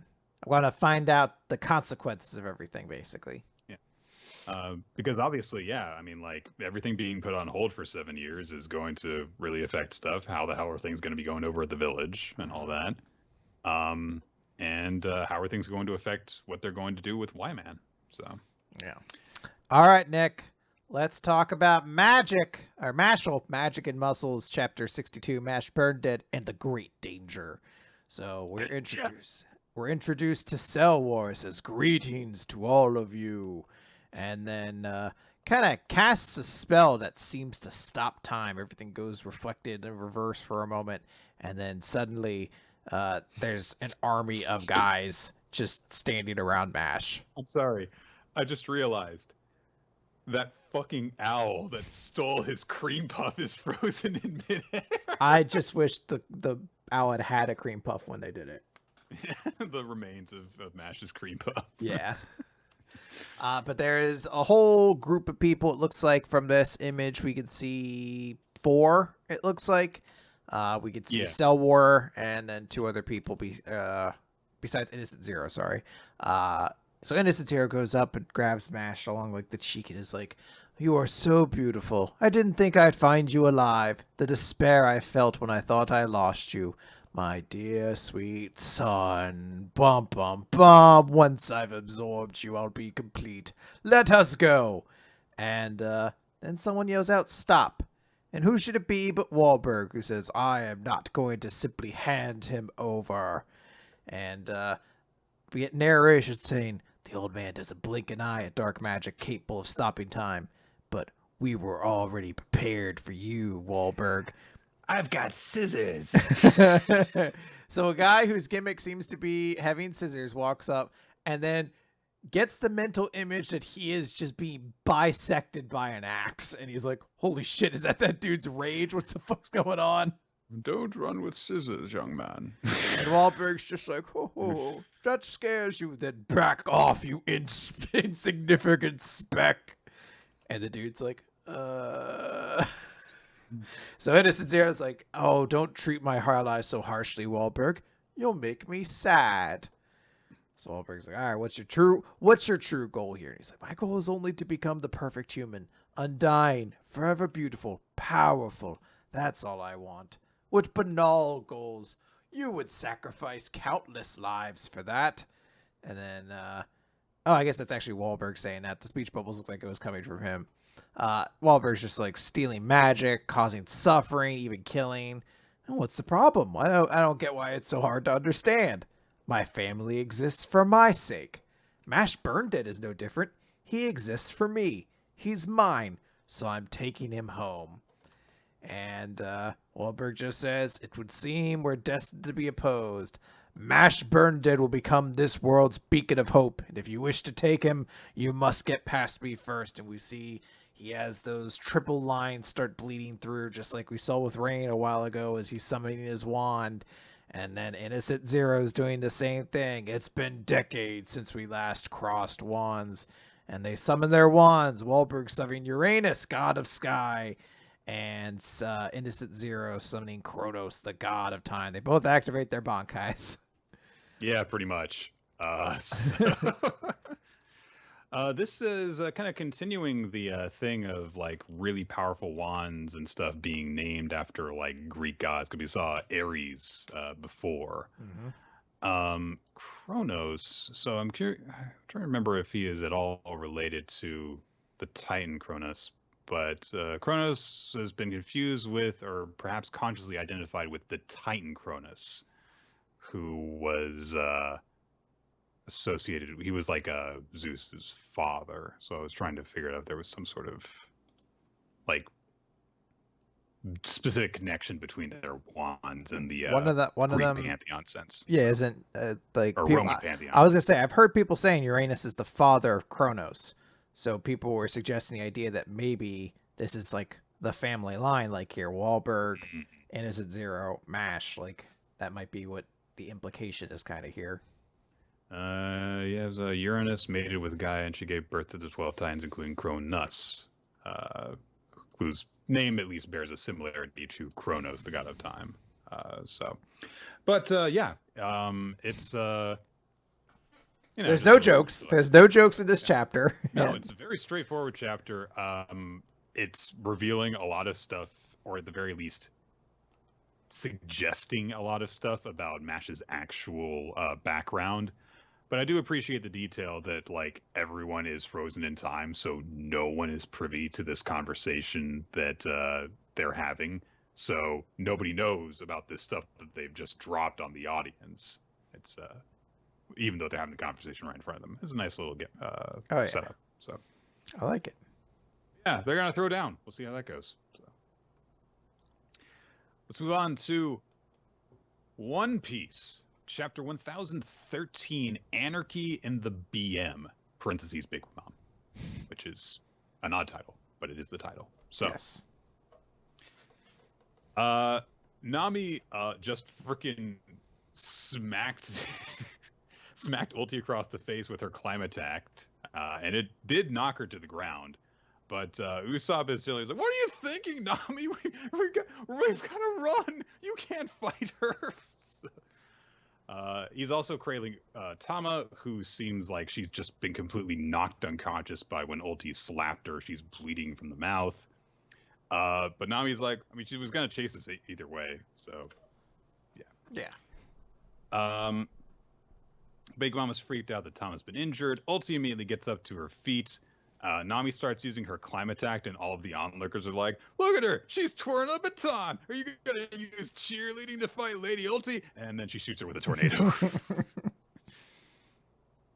But we don't even see Ulti actually. Well, I guess like she like shouldn't pose out of the way basically, because we see like a very brief zip and her disappearing from the shot. And when she reappears, she just grabs Nami by both arms, and she's like, "Now you can't get away. Now you understand what's going to happen, right? I can finally pulverize your skull." And she just rears back for a point-blank headbutt. And then Big Mom uses her triple finish.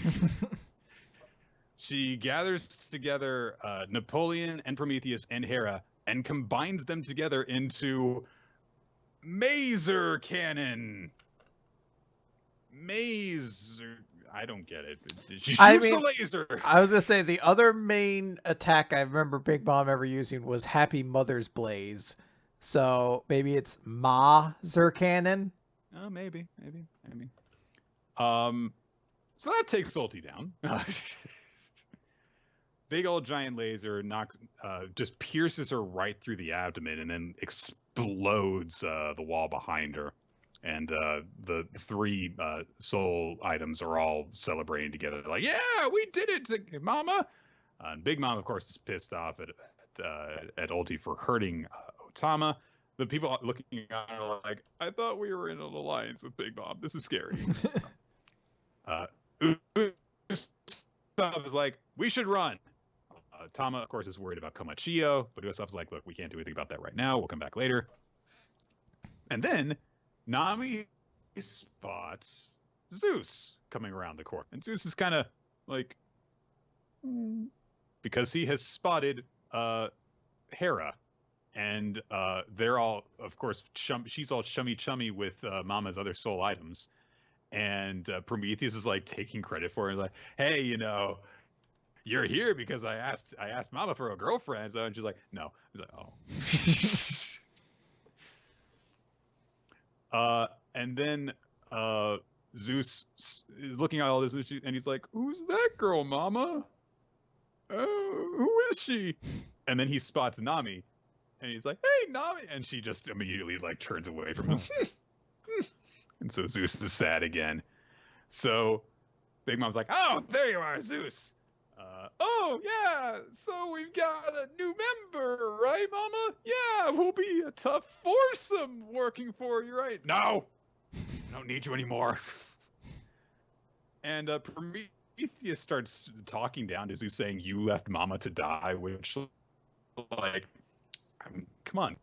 He was stuck in a box. He didn't have a choice in the matter. He was ready to find any excuse to get rid of Zeus, basically, so he could get a girlfriend who wants nothing to do with him.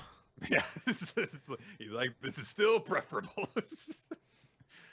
And then Big Mom says, "Eat Zeus, Hera, because his soul will make you even stronger." And immediately Zeus is like, "Why?" But she just immediately goes and bites him on the butt and starts to eat him.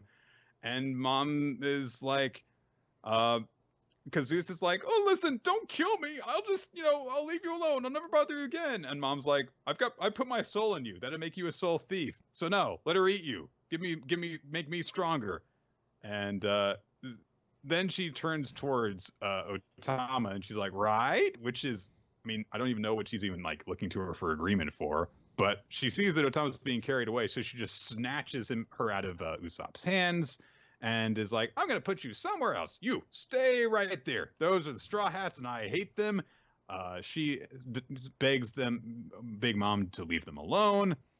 And Zeus calls out to Nami at that point, as he's got like big old bites eaten out of him already. He calls to her saying like, "I'm sorry I tried to kill you before. I was a coward and I couldn't disobey Mama. I was trying to save myself, but I'm sorry." And Nami's like, "I don't care.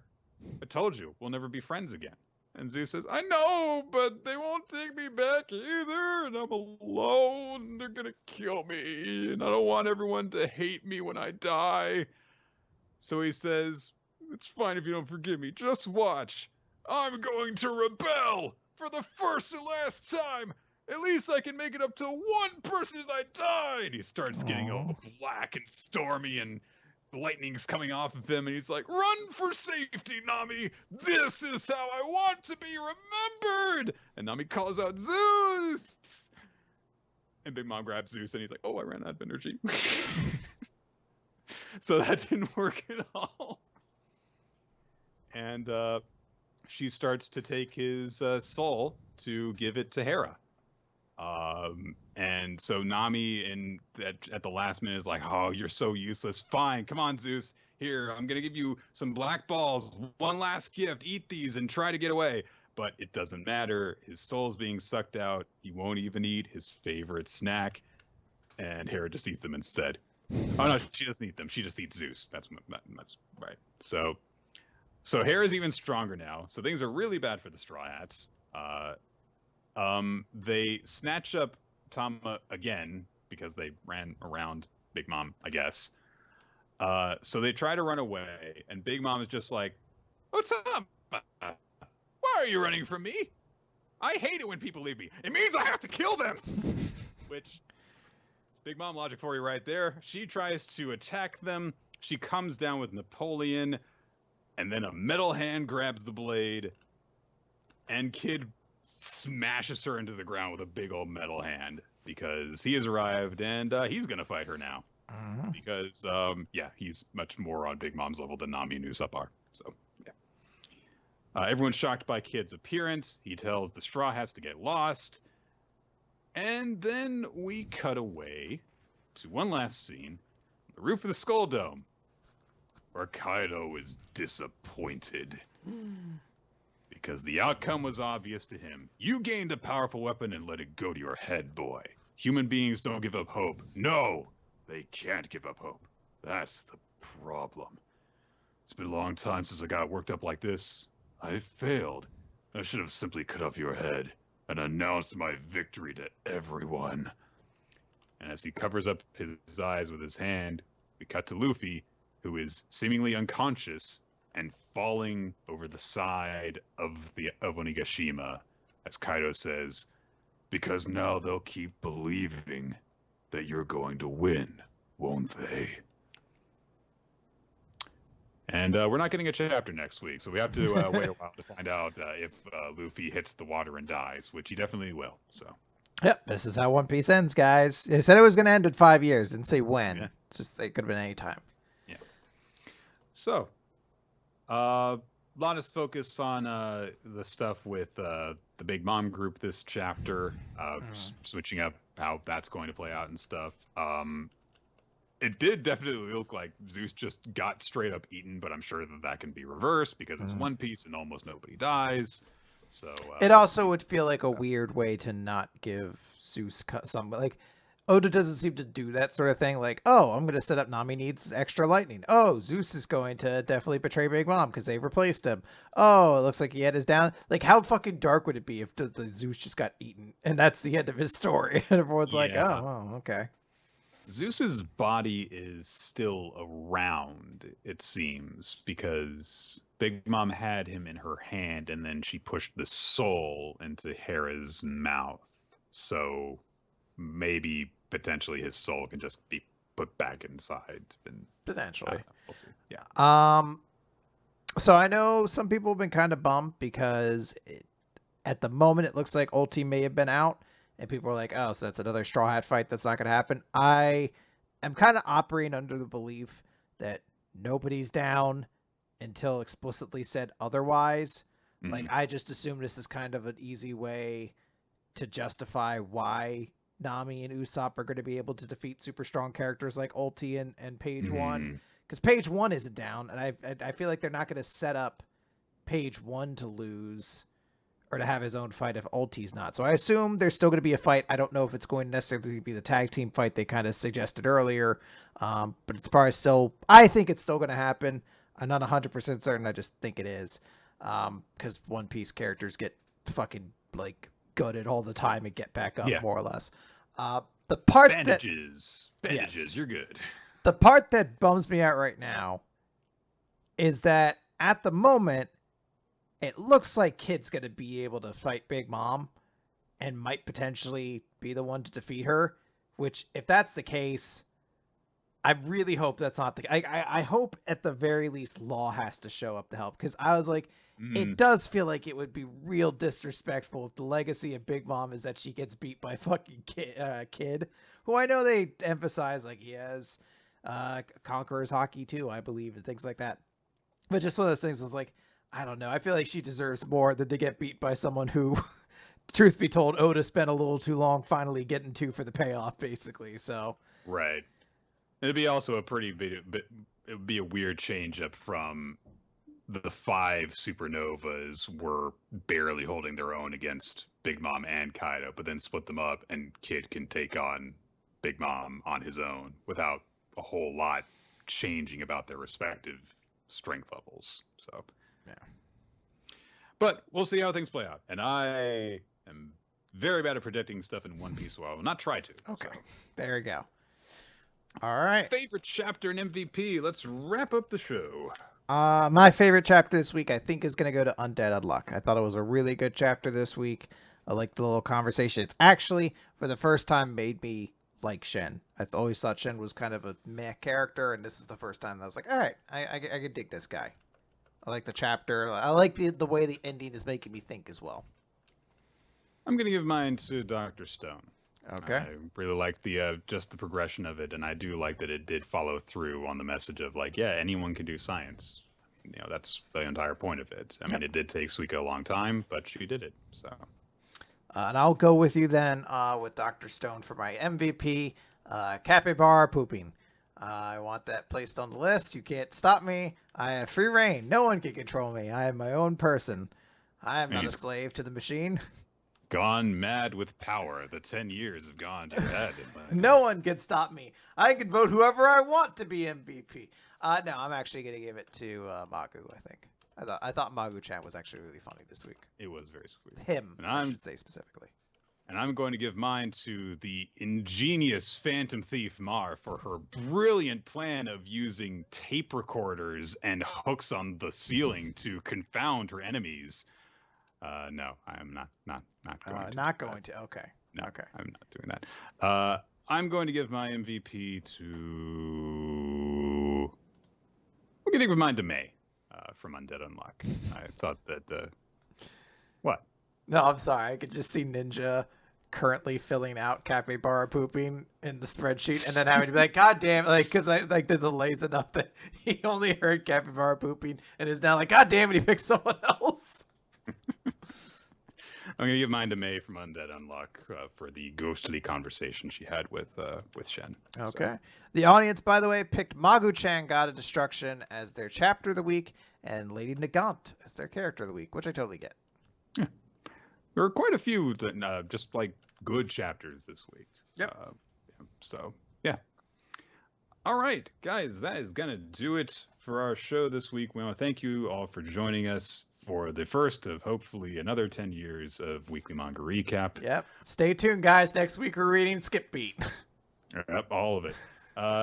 You can check out more episodes of our show on Podbean, weeklymangarecap.podbean.com, as well as on Spotify, iTunes, basically wherever podcasts can be found. Look for Weekly Manga Recap.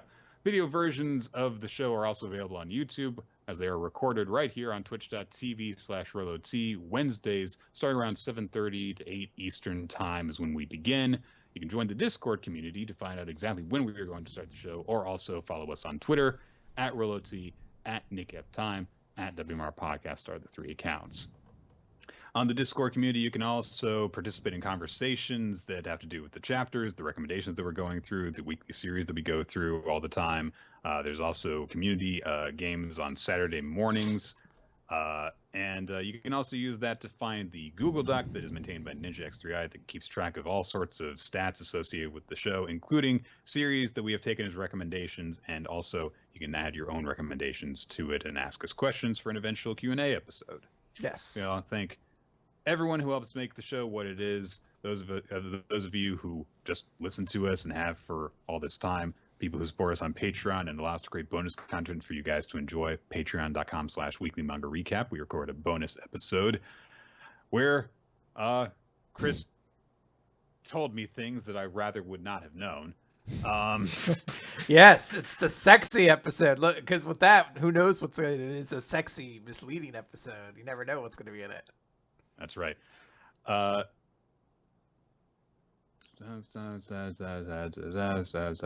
Steve Man, our target artist. You can check out his artwork wherever boobs are allowed to be drawn on the internet. And the creators of the opening sequence for the video version of the podcast, Winsleydale Chenner and Milo Jack Stillitz.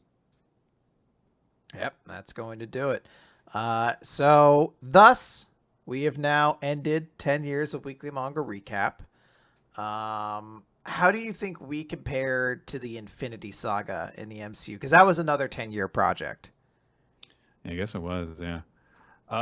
Well, we didn't have that moment where Captain America picks up Mjolnir and everyone goes, "Oh, so, don't we?" How no. cool would it have been if I'd had it there? It was Oh, just man, if sitting you there had the it there, whole I'd time. I had nothing. I have nothing down here. That's why I had to leave early. I forgot my water somewhere. But if I did, holy shit. Well, so I guess you can say that the MCU is much better at planning ahead than we have always been, because we are still kind of doing this show by the seat of our pants. So No, we're a well-oiled machine, and no one can say any different. You jerks. I'm sorry I didn't say anything there because I was too busy drinking some water. So Oh, I shit. wasn't. We've got to fix our chemistry, Nick. Yeah. 10 years and we still don't have it. Damn. Nope. Goodbye, everybody.